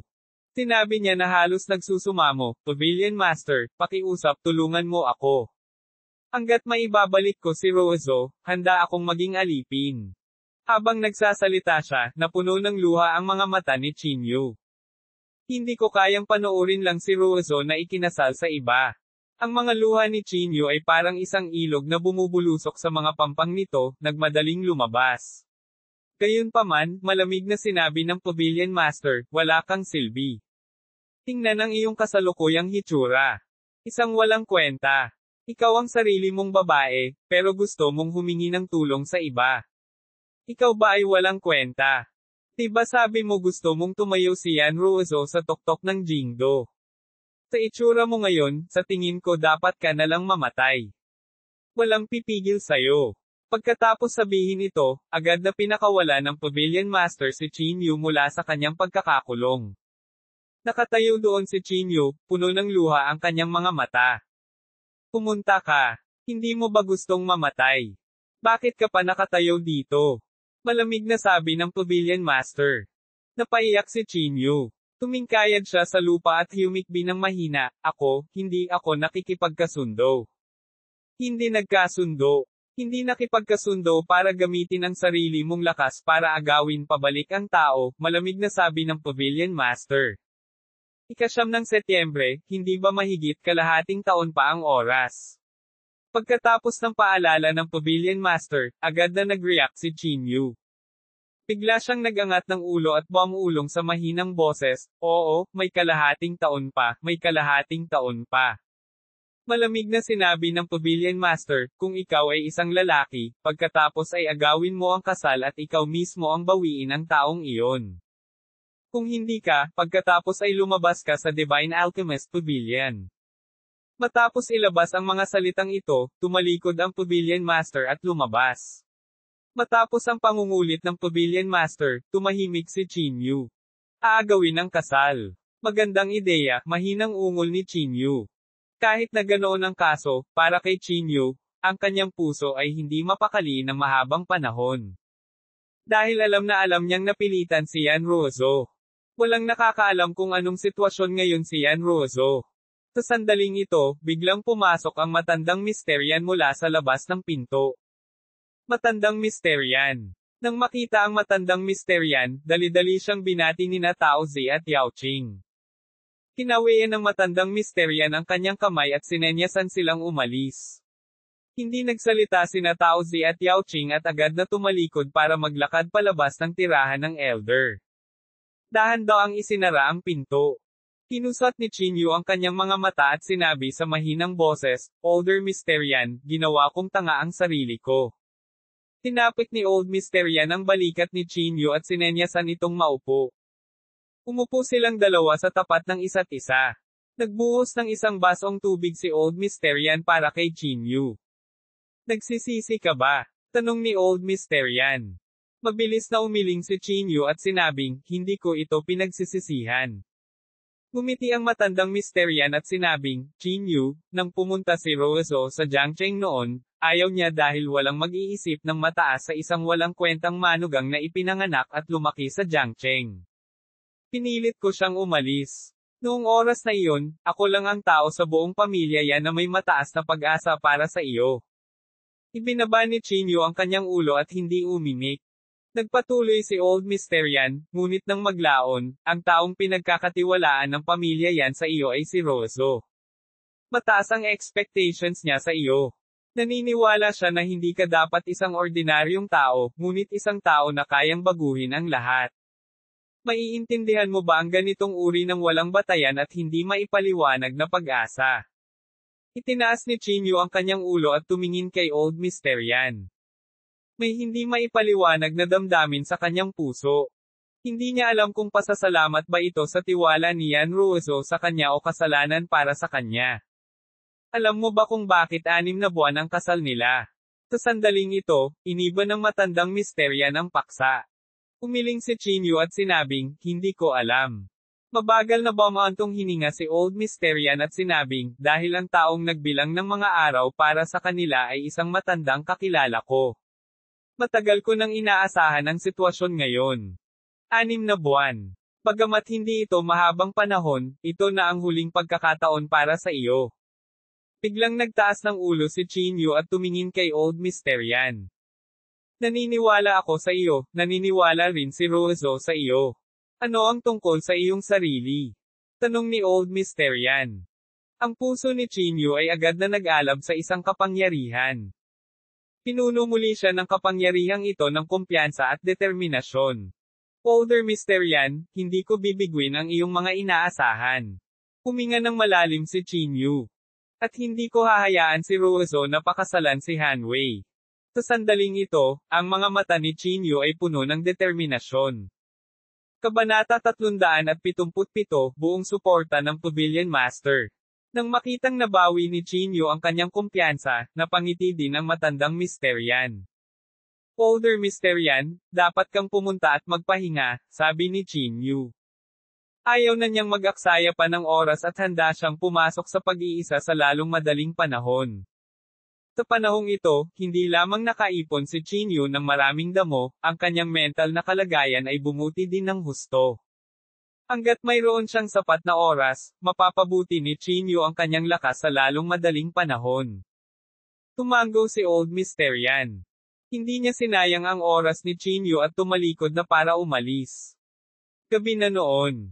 Sa ilalim ng liwanag ng buwan, maliwanag ang langit at lupa. Sa ilalim ng liwanag ng buwan, isang binata ang nakaupo na nakakross ang paa. Isang mahinang aura ang bumabalot sa kanyang katawan. Ang aura na ito ay ang pinakadalisay na panloob na chi, espiritual na enerhiya. Nakaupo siya buong gabi. Kinaumagahan, biglang iminulat ni Chinyu ang kanyang mga mata. Ang Medicine Master sa Divine Medicine Pavilion ay maagang nagdala ng almusal. Kinain ng Peach at Yao Ching ang pagkain, ngunit walang ganang kumain si Chinyu. Ginoo. Chin, please have a bite? Sabi ni Yao Ching habang pinalamanan niya ang pagkain sa kanyang bibig. Umiling si Chinyu. Tumalikod siya at naglakad palabas ng tirahan ng Elder patungo sa pavilion sa lambak. Ito ang tirahan ng Pavilion Master ng Divine Medicine Pavilion. Nakatayo sa ilalim ng pavilion na ito, huminga ng malalim si Chinyu at sumigaw, ginagalang ni Chinyu ang Pavilion Master. Umalangaw-ngaw ang kanyang boses sa lambak. Ang mga mata ni Chinyu ay nakatingala sa umaangat na pavilion sa kalangitan. Elder Chin? Please come up. Hindi nagtagal, isang boses ang nagmula sa itaas. Nanginig ang mga paa ni Chinyu at mabilis siyang napunta sa attic. 2 pharmacist na responsable sa pag-aalaga sa Pavilion Master ay yumuko at sinabing, ang Pavilion Master ay naghihintay sa iyo sa silid. Salamat, magalang na sabi ni Chinyu. Pagkatapos, pumasok si Chinyu sa silid. Hindi niya nakita ang Pavilion Master sa kwarto. Sa likod ng isang kurtina, mahina niyang nakita ang figure ng Pavilion Master. Para siyang naliligo ng gamot. Kahit sa pamamagitan ng ghost curtain, makikita pa rin ang kanyang matikas na figure. Ano ang problema? Ang boses ng Pavilion Master ay nanggaling sa likod ng ghost curtain. Sinabi ni Chinyu, Lord Pavilion Master, gusto kong makipag-deal sa iyo. Oh, medyo nagulat ang Pavilion Master. Maririnig ang tunog ng mga patak ng tubig na nagbabanggaan. Pagkatapos, nakita niya ang Pavilion Master na nakasuot ng mahabang robe at naglakad palabas. May mga patak pa rin ng tubig sa katawan niya. Isang panggamot na halimuyak at pabango ng katawan ang nagsanib at sinalakay ang kanyang mukha. Gusto mong makipag-deal sa akin? Nakataas ang kilay ng Pavilion Master, may bahid ng pagiging mapaglaro ang mga mata nito. Tumango si Chinyu at sinabing, oo, maaari kong iregalo ang aking pill formula sa Divine Alchemist Pavilion. Pill formula. Ang mga labi ng Pavilion Master ay pumulupot sa isang mapaglarong ngiti. Sa tingin mo ba ay kulang sa mga formula ng tableta ang Divine Alchemist Pavilion? Sinabi ni Chinyu sa malalim na boses, alam ko na ang Divine Alchemist Pavilion ay may pinakakumpletong pill formula sa mundo, ngunit kung ano ang mayroon ako, ang Divine Alchemist Pavilion ay maaaring wala nito. Sabihin mo sa akin ang tungkol dito, walang pakialam na sabi ng Pavilion Master. Kaagad na isiniwalat ni Chinyu ang mga pangalan ng ilang uri ng mga table tasks. Ang mga tabletang ito ay pawang mga pildores na may ranggo sa langit, at ang ilan sa mga ito ay mga pildores na may pinakamataas na grado pang ang ranggo ng langit. Matapos marinig ito ng master ng pavilion, wala nang labis na pagtataka sa mukha niya. Tinulyapan niya si Chinyu at sinabing, hindi masama ang formula ng pill. Taka ano ang gusto mo? Huminga ng malalim si Chinyu at sinabing, una, kailangan ko ng mga halamang gamot. Malaking dami ng mga halamang gamot. Bahagyang tumango ang Pavilion Master, na nagpapahiwatig na magpatuloy si Chinyu. Pangalawa, gusto kong ayusin ng mga elder ng Divine Alchemist Pavilion ang mga table tasks para sa akin. Siyempre, ibibigay ko ang formula ng tableta, sabi ni Chinyu. Wala nang maraming oras si Chinyu. Ang malakas na pakiramdam ng pagkaapurahan ay naging dahilan upang si Chinyu ay hindi nang ahas na mag-aksaya ng kahit isang segundo. Ang pagpino ng isang tableta ng mag-isa ay talagang masyadong matagal. Ito ay isang pag-aaksaya ng mga mapagkukunan ng Divine Alchemist Pavilion. Nang marinig ito ng Pavilion Master, hindi niya napigil ang matawa. Pinalaki niya si Chinyu at sinabing, mayroon kang magandang ideya. Mapait na ngumiti si Chinyu at sinabing, Pavilion Master, wala akong ibang pagpipilian. Alam mo na ang oras ay pinipilit. Sana pumayag yung Pavilion Master. Tamad na humiga ang Pavilion Master at sinabing, hayaan mo akong mag-isip tungkol dito. Ibinuka ni Chinyu ang kanyang bibig at sinabi, Pavilion Master, ang oras ay mahalaga. Hindi natin kayang mag-delay. Ikaw. Sabi ko, pag-iisipan ko. Agad na naging malamig ang ekspresyon ng Pavilion Master. Ibinuka ni Chinyu ang kanyang bibig at hindi maiwasang mapangiti ng mapait. Talagang naging masungit ang babaeng ito ng ganoon. Kung gayon, kailangan kong problemayan si Lord Pavilion Master. Ikinulong ni Chinyu ang kanyang mga kamay at hindi na nagtagal. Tumalikod siya at lumabas ng pavilion. Pagkaalis ni Chinyu, tiningnan ng Pavilion Master ang 2 medicine boys sa pintuan. Pumunta ka at tawagan ang unang elder. Walang pakialam na sabi ng Pavilion Master. Yes, Lord Pavilion Master. Yumuko ang 2 medicine boys at saka tumalikod para umalis. Makalipas ang ilang minuto, nagmamadaling naglakad ang unang elder at nakarating sa gusali ng Pavilion Master. Panginoong Pavilion Master. Ikinulong ng unang elder ang kanyang mga kamay. Ipaalam sa lahat ng matatanda na pinuhin ang mga table tasks para kay Chinyu. Ang mga halamang gamot ay kukunin sa bodega, sabi ng Pavilion Master. Natigilan ang unang matanda. Kumunot ang noo niya at sinabing, Lord Pavilion Master, kailangan pa ba nating pag-isipan ang bagay na ito? Ang pagbebenta ng mga table tasks ang pangunahing pinagkukunan ng kita ng ating Divine Alchemist Pavilion. Marami kaming order ngayon. Kung ang lahat ng matatanda ay magpino ng mga table tasks para kay Chinyu, tiyak na magdudulot ito ng pinsala sa Divine Alchemist Pavilion, sabi ng unang elder na nakakunot ang noo. Ang Pavilion Master ay malamig na tumingin sa unang elder at sinabing, kung gayon, kanselahin ang lahat ng mga order. Ang Divine Alchemist Pavilion ay kaya pa ring mag-antala ng kalahating taon lang. Nang makita ito, ang unang matanda ay hindi nang ahas na magsalita pa. Agad siyang tumango at nagsabi, oo, Panginoong Pavilion Master. Noong araw ding iyon, natanggap ng lahat ng matatanda ang balita. Mahigit 10 elder ang sabay na dumating sa tirahan ng elder ni Chinyu. Sa sandaling ito, nagmumuni-muni at naglilinang si Chinyu. Nasa harap niya ang bagong pinong mga tabletang pampalakas ng sigla. Higit sa 10 pildores na pampalakas ng sigla ang talagang hindi pinayagan si Chinyu na tumungtong sa ikatlong antas ng yugto ng monastic. Talagang nakakabigla ang gayong pagkonsumo. Elder Chin. Sa sandaling ito, pinutol ng unang elder ang paglilinang ni Chinyu. Pinuksan ni Chinyu ang kanyang mga mata, mabilis na tumayo, ikinulong ang kanyang mga kamay at sinabing, pagbati, unang elder. Naghihintay sa iyo ang lahat. Huwag mag-aksaya ng oras, sabi ng dakilang elder. Pagkasabi nito, tumalikod ang dakilang elder at lumabas. Lumabas si Chinyu ng silid na may pagdududa. Paglabas niya ay nakita niyang nagkukumpulan ang lahat ng matatanda rito. Elder Chin? Sa ilalim ng order ng Pavilion Master, narito kami upang pinuhin ang isang tableta para kay Elder Chin, sabi ng Great Elder. Tama iyan, Elder Chin. Kung mayroon kang anumang bagay na kailangan mong gawin namin, huwag mag-atubiling magtanong. Agad na natuwa si Chinyu. Malalim siyang yumuko sa lahat at sinabing, salamat sa inyong lahat sa tulong ninyo. Ako, si Chinyu, ay hinding-hindi makakalimutan ang iyong dakilang kabaitan. Elder Chin? Kung gusto mong magpasalamat sa isang tao, pasalamatan mo ang Pavilion Master. Sumusunod lang kami sa utos, nakangiting sabi ng ikalimang matanda. Masiglang tumango si Chinyu sa kanyang ulo. Nagmamadali niyang inilabas ang natitirang mga halamang gamot sa kanyang spatial magic tool. Lahat, mangyaring maghintay ng ilang sandali. Isusulat ko ang formula ng tableta, nagmamadaling sabi ni Chinyu. Elder Chin, huwag mong maliitin ang ating Divine Alchemist Pavilion. Kailangan mo lang sabihin sa amin ang pangalan ng tableta, walang pakialam na sabi ng unang elder. Tama. Kung tutuusin, kami ang mga elite ng Divine Alchemist Pavilion. Bakit kailangan nating dumaan sa napakaraming problema? Kabanata 378, lahat ng lakas ng Divine Alchemist Pavilion.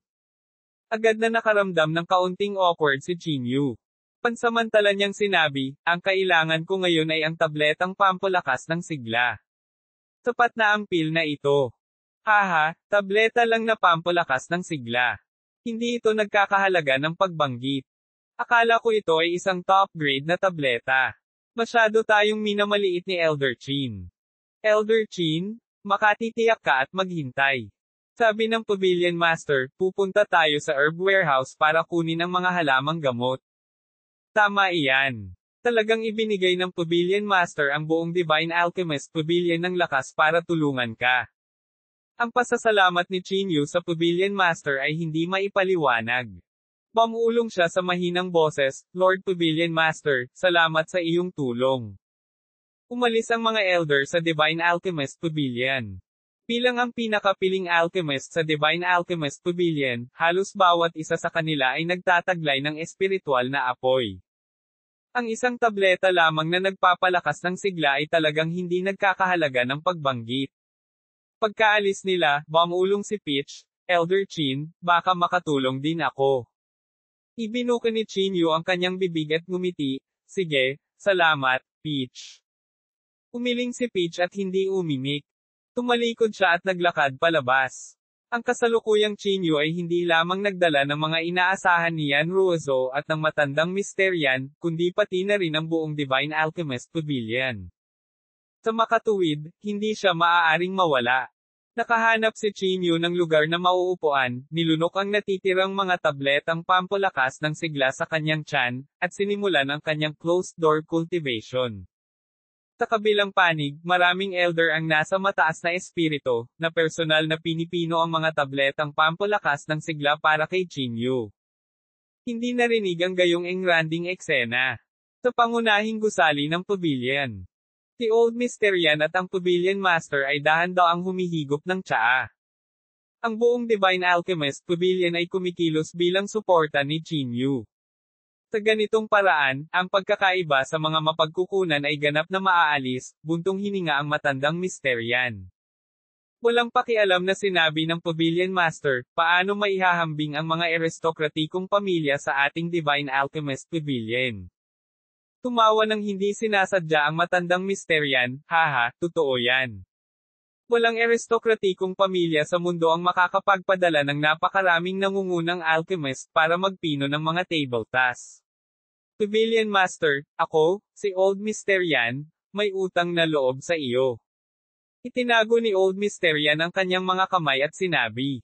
Umiling ang Pavilion Master at walang pakialam na sinabi, ginagawa ko ito para kay Jinyu, hindi para sa iyong pamilyang yan. Bahagyang napahiya ang matandang Mr. Yan. Umubo siya at tumango, kung gayon, magpapasalamat ako sa iyo sa ngalan ni Jinyu. Uwi. Sa sumunod na panahon, nagsimulang pumasok si Jinyu sa isang estado ng closed-door cultivation. Halos araw-araw, 12 ng pildores na pampalakas ng sigla ang ipapadala ng mga matatanda. Hindi na kailangang isaalang-alang ni Jinyu ang isyu ng mga table tasks. Sunod-sunod na pildores ang ipinasok sa kanyang bibig. Ang buong katawan ni Jinyu ay napuno ng chi, espiritual na enerhiya. Sa isang kisap mata, kalahating buwan na ang lumipas. Ang cultivation ni Jinyu ay direktang umakyat sa ikalimang antas mula sa ikalawang antas ng monastic stage. Ang espiritual na enerhiya sa kanyang katawan ay nadobal. Ang kanyang buong katawan ay kumikislap sa liwanag. Sa isang sulyap, mukha siyang magandang lalaki, at makikita pa ang mga kumikinang na puting buto sa kanyang katawan. Gayunpaman, ito ay malayo sa sapat. Kinain ni Jinyu ang tableta na para bang siya ay gutom at nauuhaw, baliw na pinalaki ang kanyang cultivation. Ang eksenang ito ay halos naging kakaibang tanawin ng Divine Alchemist Pavilion. Halos araw-araw, may mga alchemist na pumupunta para manood. Walang nakakaalam kung saan ang dulo ng seklusyon na ito, at walang nakakaalam kung anong antas ang mararating ni Jinyu pagkatapos ng seklusyon na ito. Uwi. Sa labas ng mundo, si Qiaowo at ang iba pa ay hindi umalis sa bayan ng Qinghe. Nanatili sila malapit sa Divine Alchemist Pavilion, naghihintay na umalis si Jinyu sa Divine Alchemist Pavilion. Gaano pa ba tayo katagal mananatili dito? Hindi napigilan ni Qiaowo na mapabuntong hininga. Bakit ka nagmamadali? Kung kaya niyang sayangin ang kanyang oras, tiyak na kayang-kaya nating sayangin ang oras natin. Malamig na ngumuso ang katabi niya. Tama iyan. Sa anumang kaso, ang kapaligiran dito ay napakahusay. Magagamit natin ang pagkakataong ito sa paglinang. Kahit na ganoon ang nangyari, si Qiaowo ay nakadama pa rin ng bakas ng pagkabalisa sa kanyang puso. Itinigil ng Divine Alchemist Pavilion ang lahat ng order mula sa labas ng mundo. Maraming aristokratikong pamilya ang dumating upang humingi ng tableta, ngunit lahat sila ay tinanggihan na pumasok. Hindi kayang takpan ng papel ang apoy. Ang bagay na ito ay natural na kumalat ng napakabilis. Ang mga abnormal na pagkilos ng Divine Alchemist Pavilion ay umakit ng hindi mabilang na mga haka-haka. Naging mainit na usapan pa ito sa Martial Arts Forum. Jingdu, pamilya yan. Umupo si Yan Sihay sa malaking sala. Sa tapat niya ay si Han Meng ng pamilyang Han. Halos 20 araw na, ngunit wala pa ring gumagalaw mula kay Jinyu, malamig na sabi ni Yan Sihay. Ngumiti si Han Meng at sinabi, President Yan, hindi na kailangang mabalisa. Hindi ako naniniwala na maaari siyang manatili sa Divine Alchemist Pavilion habang buhay. Tinulyapan ni Yan Sihay si Han Meng at nakasimangot na sinabi, nakarinig ako kamakailan ng isang napakasamang balita. Oh, bahagyang nagulat si Han Meng. Malamig na sinabi ni Yan Sihay, kinansela kamakailan ng Divine Alchemist Pavilion ang lahat ng mga order sa pagpino ng tableta. Gaano man kalaki ang mga aristokratikong pamilya, hindi sila nakakakuha ng kahit kalahating tableta mula sa Divine Alchemist Pavilion. Kumunot ang noo ni Han Meng at sinabing, hindi dapat ganoon. Ang Divine Alchemist Pavilion ay hindi pa nakatagpo ng ganoong sitwasyon. Nagpabuga si Yan Sihay ng smoke ring at dahan-daang nagsabi, sinala ko na ang Divine Alchemist Pavilion ay inilagay ang lahat ng kanilang lakas sa Jinyu. Nang marinig ito, bahagyang nagbago ang ekspresyon ni Han Meng. Kung iyon ang kaso, kung gayon ito ay talagang mahirap, mahinang ungol ni Han Meng. Sa sandaling ito, nagboluntaryo si Han Wei sa gilid, Tito Yan, Itay, huwag kang mag-alala. Hanggat maglakas loob siyang magpakita sa Jingdo, tiyak na papatayin ko si Chinyu gamit ang sarili kong mga kamay. Tinulyapan ni Yan Sihay si Hanwei at bahagyang tumango, iyon lang ang paraan. Hanwei, huwag maliitin ang kalaban. Ang Chinyu na ito ay hindi simple. Mabilis na tumango si Hanwei at sinabing, Tito Yan, huwag kang mag-alala. Pupunta ako sa pag-iisa kaagad. Ang isang Chinyu lamang ay hindi nararapat na alalahanin. Kaya lang hindi ako comfortable kung hindi ko siya papatayin, malamig na sunggal na sabi ni Yan Sihay. Ito ay hindi lamang ideya ni Yan Sihay, kundi pati na rin kay Hanmeng. Hindi sila naniniwala na ang kalahating taon ay maaaring magbago ng anuman. Uwi, sa panahong ito, si Yan Ruozo ay nasa ilalim ng house arrest sa manor ng pamilyang Yan. Bagaman may mga taong naglilingkod sa kanya araw-araw, ang kanyang paraan ng komunikasyon sa labas ng mundo ay naputol. Si Yan Ruozo, na naiinip sa kamatayan, ay maaari lamang gumamit ng pagpipinta at pagpapalaki ng mga bulaklak upang aliwin ang kanyang sarili. Sa araw na ito, nakaupo si Yan Ruozo sa ilalim ng malaking puno. Sa harap niya ay may drawing board. Ang taong nasa drawing ay walang iba kundi ang taong naalala niya bilang si Chinyu. Sa sandaling ito, dahan-dahang pumasok ang sasakyan ni Yan Sihay. Pagkatapos niyang iparada ang sasakyan, naglakad siya patungo kay Yan Ruozo. Ruozo, hindi mo pa ba naiisip? Dumiretso si Yan Sihay sa likod ni Yan Ruozo at nagtanong. Nakangiti si Yan Ruozo habang nagdrawing, naisip mo kung ano? Tiyo, huwag mong sayangin ang iyong oras. Hindi ko maisip kung ano ang nakaakit sa iyo sa Chinyu na iyon, sabi ni Yan Sihay na may malamig na mukha. Tinitigan ni Yan Ruozo ang painting sa kanyang harapan at nakangiting sinabi, kahit paano si Chinyu ay namuhay ng mas dalisay na buhay, hindi katulad ninyo, na pinatay ang kanyang biolohikal na ama para sa pera at katayuan. Ang mga salitang ito ay agad na nagpagalit kay Yan Sihay. Hinawakan niya ang painting sa harap niya at pinunit ito. Yan Ruozo, sabihin ko sa iyo, patay na ang lolo mo. Ako na ngayon ang namamahala sa pamilya yan. Galit na sabi ni Yan Sihay. Pumayag ka man o hindi, kailangan mong pakasalan si Hanwei. Wala kang karapatang pumili. Let me tell you, na-release ko na ang date ng kasal nyo. Sa tingin mo ba ay darating siya para pagnakawan ang kasal? Gusto mo siya, tama. Sige, papatayin ko siya gamit ang sarili kong mga kamay sa harap mo.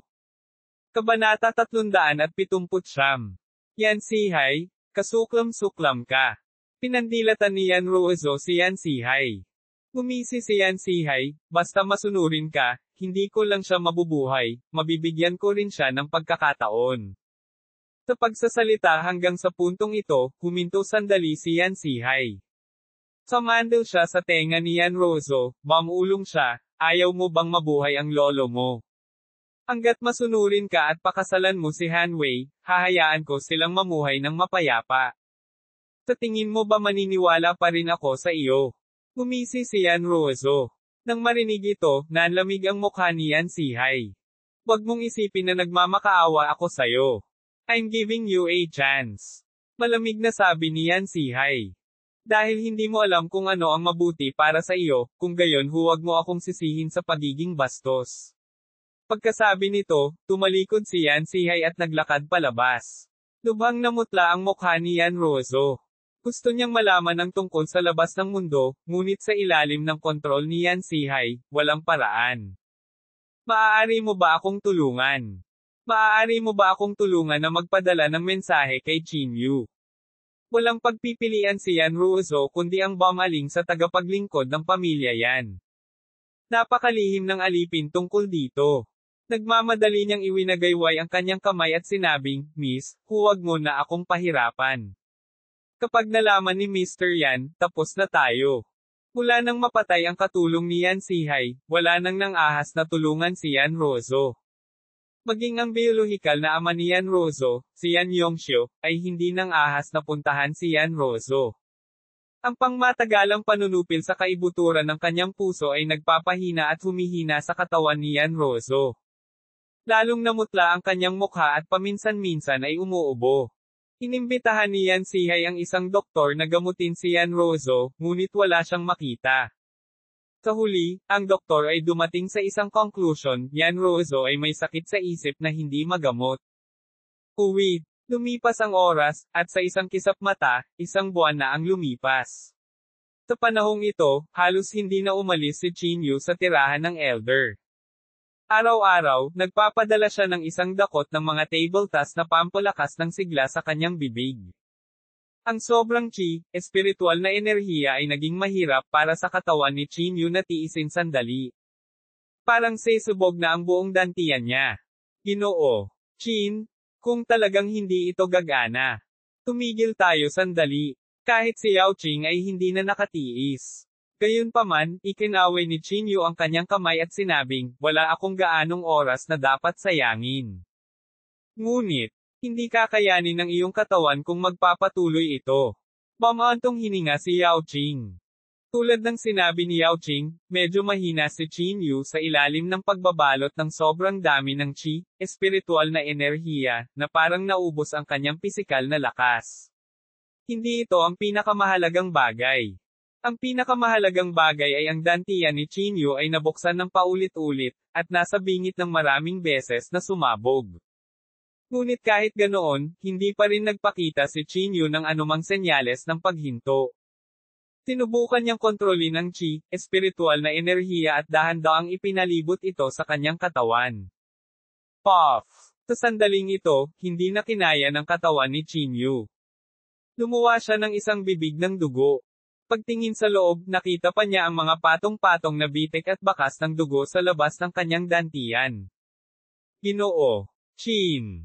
Sumugod si Yao Ching at inalalayan si Chinyu. Pinunasan ni Chinyu ang mga mantsa ng dugo sa gilid ng kanyang bibig at bamulong, mukhang kailangan ko talagang magpahinga sandali. Umakyat na si Chinyu sa ika-6 na antas ng monastic stage. Hanggat matagumpay niyang nalampasan ang monastikong yugto sa loob ng kalahating taon, tiwala si Chinyu na makakapunta siya sa Jingdo. Gayunpaman, ang karagdagang pagsulong sa paglilinang, lalo itong naging mahirap. Mas maraming chi, espiritual na enerhiya ang kailangan, kaya naman hindi naglakas loob si Chinyu na mag-aksaya ng oras. Bumalik si Chinyu sa kanyang silid sa tulong ni Yao Ching. Antas 6 ng monastic stage. Iniisip ko kung ano ang kanyang aktwal na lakas, kinuyam ni Chinyu ang kanyang kamao at bamulong sa mahinang boses. Gayunpaman, walang sino man sa buong Divine Medicine Pavilion na angkop para sa sparring. Ito ay dahil ang mga tao sa Divine Medicine Pavilion ay alinman sa mga nangungunang martial grandmaster, tulad ng 8 mga elder sa pagpapatupad ng batas, at mga tagapag-alaga. Hindi may kumpara ni Chinyu ang kanilang kasalukuyang lakas. Maliban sa kanila, ang iba ay hindi katugma ni Chinyu. Nakakabahala talaga, bulong ni Chinyu. Sa sandaling ito, biglang naisip ni Chinyu ang isang tao.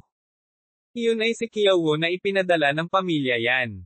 Kahit na siya ay nasa tuktok din ng Martial Grandmaster Realm, mayroon pa ring malaking agwat sa pagitan niya at ng mga elder na nagpapatupad ng batas. Marahil, siya ang pinakamahusay na kandidato para sa pagsasanay. Yao Ching? Umalis na ba si Kiawo? Nagmamadaling tumingin si Chinyu kay Yao Ching at nagtanong. Umiling si Yao Ching at sinabing, si Kiawo ay gumagala sa Divine Alchemist Pavilion sa panahong ito. Okay. Tumango si Chinyu. Kung ganoon, hahanapin niya si Kiawo para sanayin ang kanyang mga kasanayan. Siyempre, nasira ang dantian ni Chinyu at kailangan niya ng ilang oras para gumaling. Sa makatuwid, hindi nagmamadaling lumabas si Chinyu. Ginoo. Chin, pinakamainam para sa iyo na pag-usapan ang bagay na ito sa Pavilion Master. Paano kung hindi siya pumayag? Sabi ni Yao Ching. Tumango si Chinyu. Alam ng lahat na ang Pavilion Master ng Medicine God Pavilion ang nag-alaga kay Chinyu. Kahit na ito ay bilang paggalang, dapat ay pumunta si Chinyu upang ipaalam sa kanya. Sa makatuwid, umalis si Chinyu sa tirahan ng elder at naglakad patungo sa gusali ng Pavilion Master. Elder Chin, lumabas ka na ba sa pag-iisa? Habang nasa daan, may nakakita kay Chinyu at magiliw siyang binati. Magalang ding sumagot si Chinyu, nagpahinga ako ng ilang araw at hindi na kinaya ng katawan ko. Elder Chin, narinig naming lahat ang iyong kwento. Talagang hinahangaan kita. May nag-thumbs up kay Chinyu. Dahil dito, medyo napahiya si Chinyu. Pagkatapos niyang isa-isang sumagot ng magalang, mabilis siyang naglakad patungo sa Pavilion Masters Building. Hindi nagtagal, dumating si Chinyu sa gusali ng Pavilion Master.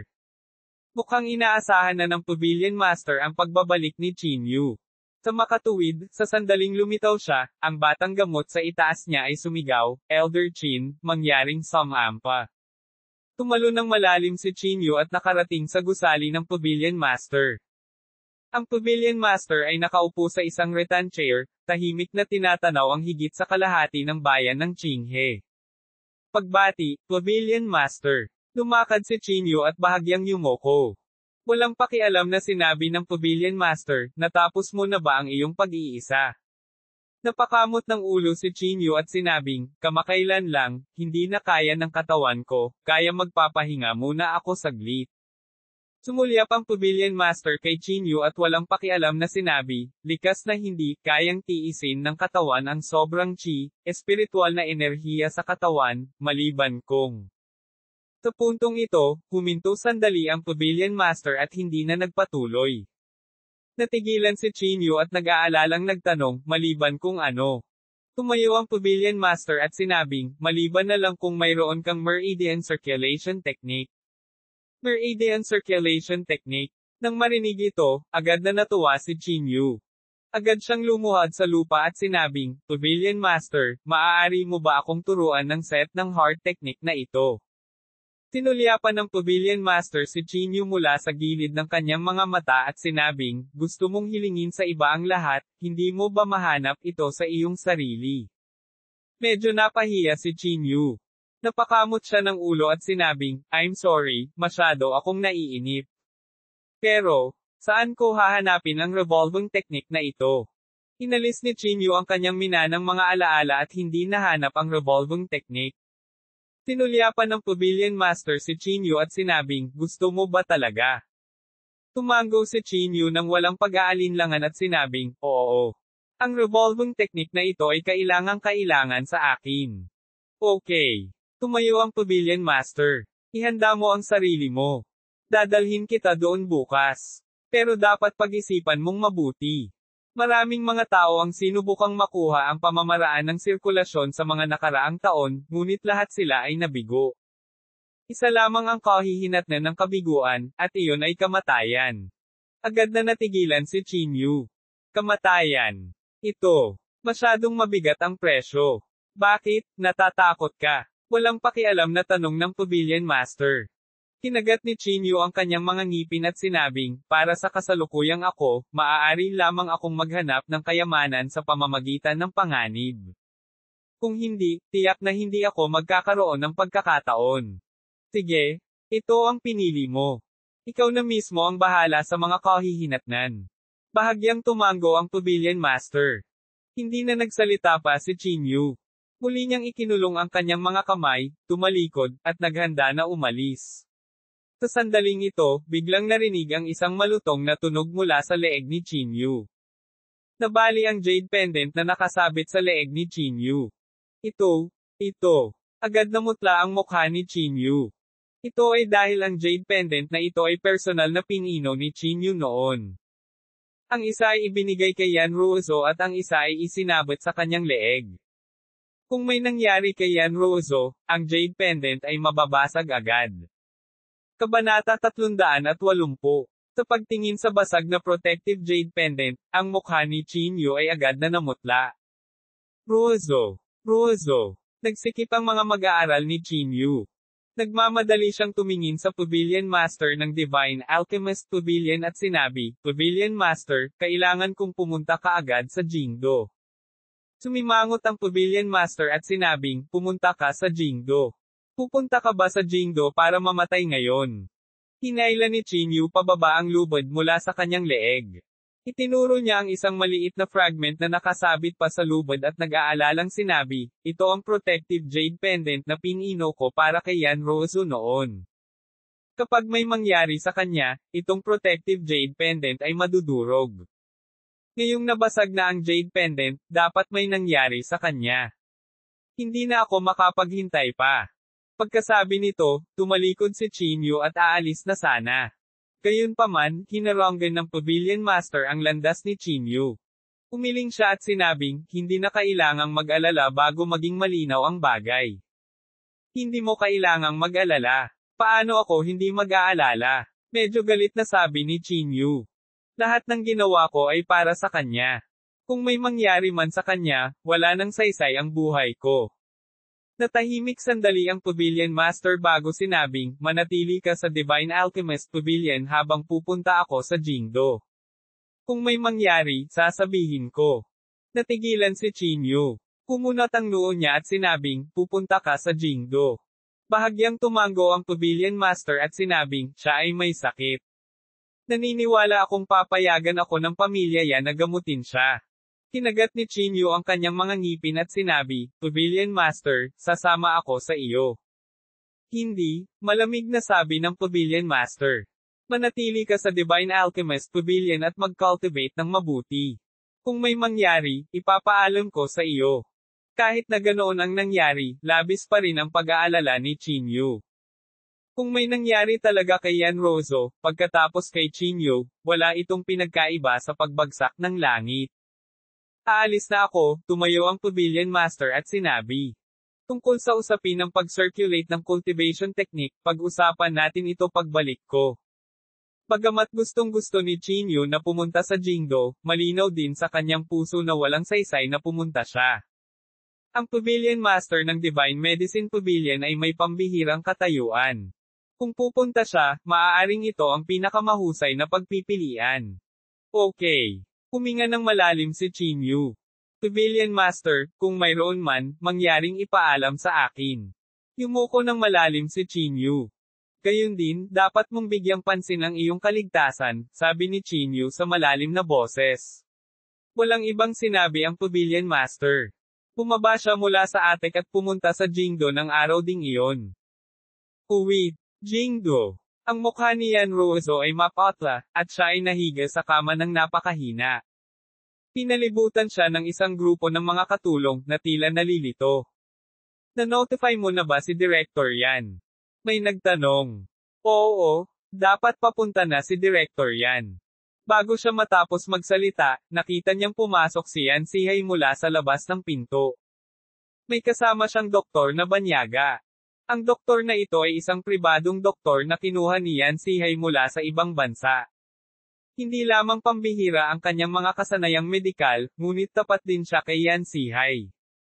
Yanrozo, anong mga trick ang nilalaro mo ngayon? Malamig na sabi ni Yan Sihay. Si Yanrozo, na nakahiga sa kama, ay walang sinabi.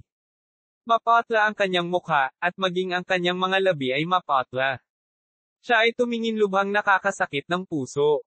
President Yan, may sakit talaga si Miss. Hindi na nakatiis ang katulong sa gilid. Oo, ilang araw na si Miss sa ganitong sitwasyon. Sumimangot si Yan Sihay. Pinalaki niya si Yanrozo, at mukhang hindi niya ito pinik. Peter, tingnan mo agad kung ano ang nangyayari. Ikinaway ni Yan Sihay ang kanyang kamay at sinabi. Ang doktor na tinawag si Peter ay mabilis na naglakad papunta sa gilid ni Yanrozo at nagsagawa ng serye ng mga pagsusuri kay Yanrozo. Ang pagsusulit na ito ay tumagal ng buong 3 oras. Ngunit sa kasamaang palad, pagkatapos ng 3 oras, umiling si Peter at sinabing, Director Yan, walang mali sa katawan ni Miss Yan. Walang masama. Sumimangot si Yan Sihay. Marahil ay nagpepeke siya. Hindi nagsalita si Peter, na parang tahimik na sumang-ayon sa pahayag ni Yan Sihay. Nanlamig ang mukha ni Yan Sihay. Pumasok siya sa kwarto at sumigaw, Yanrozo, binabalaan kita, huwag mo akong paglaruan. Sa palagay mo ba ay kapaki-pakinabang ang peking ito? President Yan, hindi talaga nagpapanggap na may sakit si Miss, paliwanag ng katabi niyang katulong. President Yan, siya ay iyong biological niece kung tutuusin. Ikaw, dapat humanap ka ng ibang doktor para magpatingin sa kanya. Ang makita si Miss na ganito, ang aming mga puso ay sumasakit. Ang mga salitang ito ay agad na pumukaw sa kawalang kasiyahan ni Pedro. Are you doubting my medical skills? Malamig na sabi ni Peter. Ang mga katulong ay nagmamadaling iwinagayway ang kanilang mga kamay at sinabing, wala kaming ganoong intensyon. Hindi. Then what do you mean? Malamig na tanong ni Peter. Ano? Ayaw mo bang pagdudahan ng mga tao ang iyong kakayahan sa medisina? Sa sandaling ito, isang boses ang biglang nagmula sa labas. Paglingon nila, nakita nila si Yan Yongxiu na dahan-daang naglalakad papasok kasama ang isang babae. Ang babaeng ito ay walang iba kundi ang Pavilion Master ng Divine Alchemist Pavilion. Anong ibig mong sabihin? Hindi kilala ni Peter ang Pavilion Master ng Divine Alchemist Pavilion. Galit siyang naglakad sa harap ng Pavilion Master at itinuro ang ilong ng Pavilion Master. Nanlamig ang mukha ng Pavilion Master, at direktang pinutol ng panloob na chi ang daliri ni Peter. Ang matinding sakit ay agad na nagpaungol kay Peter. Gayunpaman, sa sumunod na segundo, ikinaway ng Pavilion Master ang kanyang kamay, at talagang buo ang daliri ni Peter. Ang ganitong paraan ay hindi maaaring makatulong ngunit maging sanhi ng lahat na sumipsip ng malamig na hangin. Pati si Peter ay natulala. Patuloy siyang nakatingin sa kanyang daliri at napabulalas, paano nangyari ito? Wala nang nagbigay pansin kay Peter. Nakatuon ang tingin ng lahat sa Pavilion Master ng Medicine God Pavilion. Pavilion Master ng Divine Alchemist Pavilion. Pinaikit ni Yan Sihay ang kanyang mga mata at ang mga sulok ng kanyang bibig ay hindi maiwasang mapangiti. Walang pakialam na sinabi ng Pavilion Master, Mr. Yan, sa buong mundo, ako lang ang makakagamot sa sakit ni Miss Yan. Ikaw. Hindi napigilan ni Yan Sihay na mapangiti ng paulit-ulit. Nakikita ko namang nakikipagsabuatan kayo diba? Ang dahilan kung bakit nagkunwaring may sakit si Yan Ruozo ay para humanap ng dahilan para makilala ka.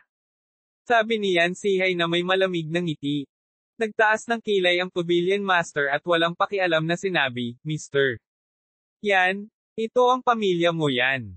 Ano ang magagawa ko? Ano? Ang sikat na Yan Sihay ay wala man lang ganitong kumpiyansa at tapang. Nang marinig ang mga salitang ito, agad na kumunat ang mga kilay ni Yan Sihay. Gaya nga ng sinabi ng Pavilion Master, ito si Jingdo, ang pamilyang yan. Wala siyang dahilan para matakot. Bukod dito, ayaw ni Yan Sihay na may mangyari kay Yan Ruozo. Big Brother, hayaan ang Pavilion Master na gamutin ang sakit ng aking anak. Hindi napigilan ni Yan Yongxiu na sabihin sa gilid. Sumulyap si Yan Sihay kay Yan Yongxiu, at pagkatapos ay bumagsak ang tingin niya sa Pavilion Master. Ang lakas ng loob mo. Tinaktan mo ang isang miyembro ng Mayan family, at naglakas loob ka pa ring pumunta sa Jingdo ng mag-isa. Sabi ni Yan Sihay na may mahinang ngiti. Sabi ng Pavilion Master na may mahinang ngiti, bakit hindi ako maglakas loob? Ha. Agad na tumawa si Yan Sihay. Basta magsalita ako, kaya kitang iwan sa Jingdo. Naniniwala ka ba? Sabi ni Yan Sihay na may singkit na mga mata.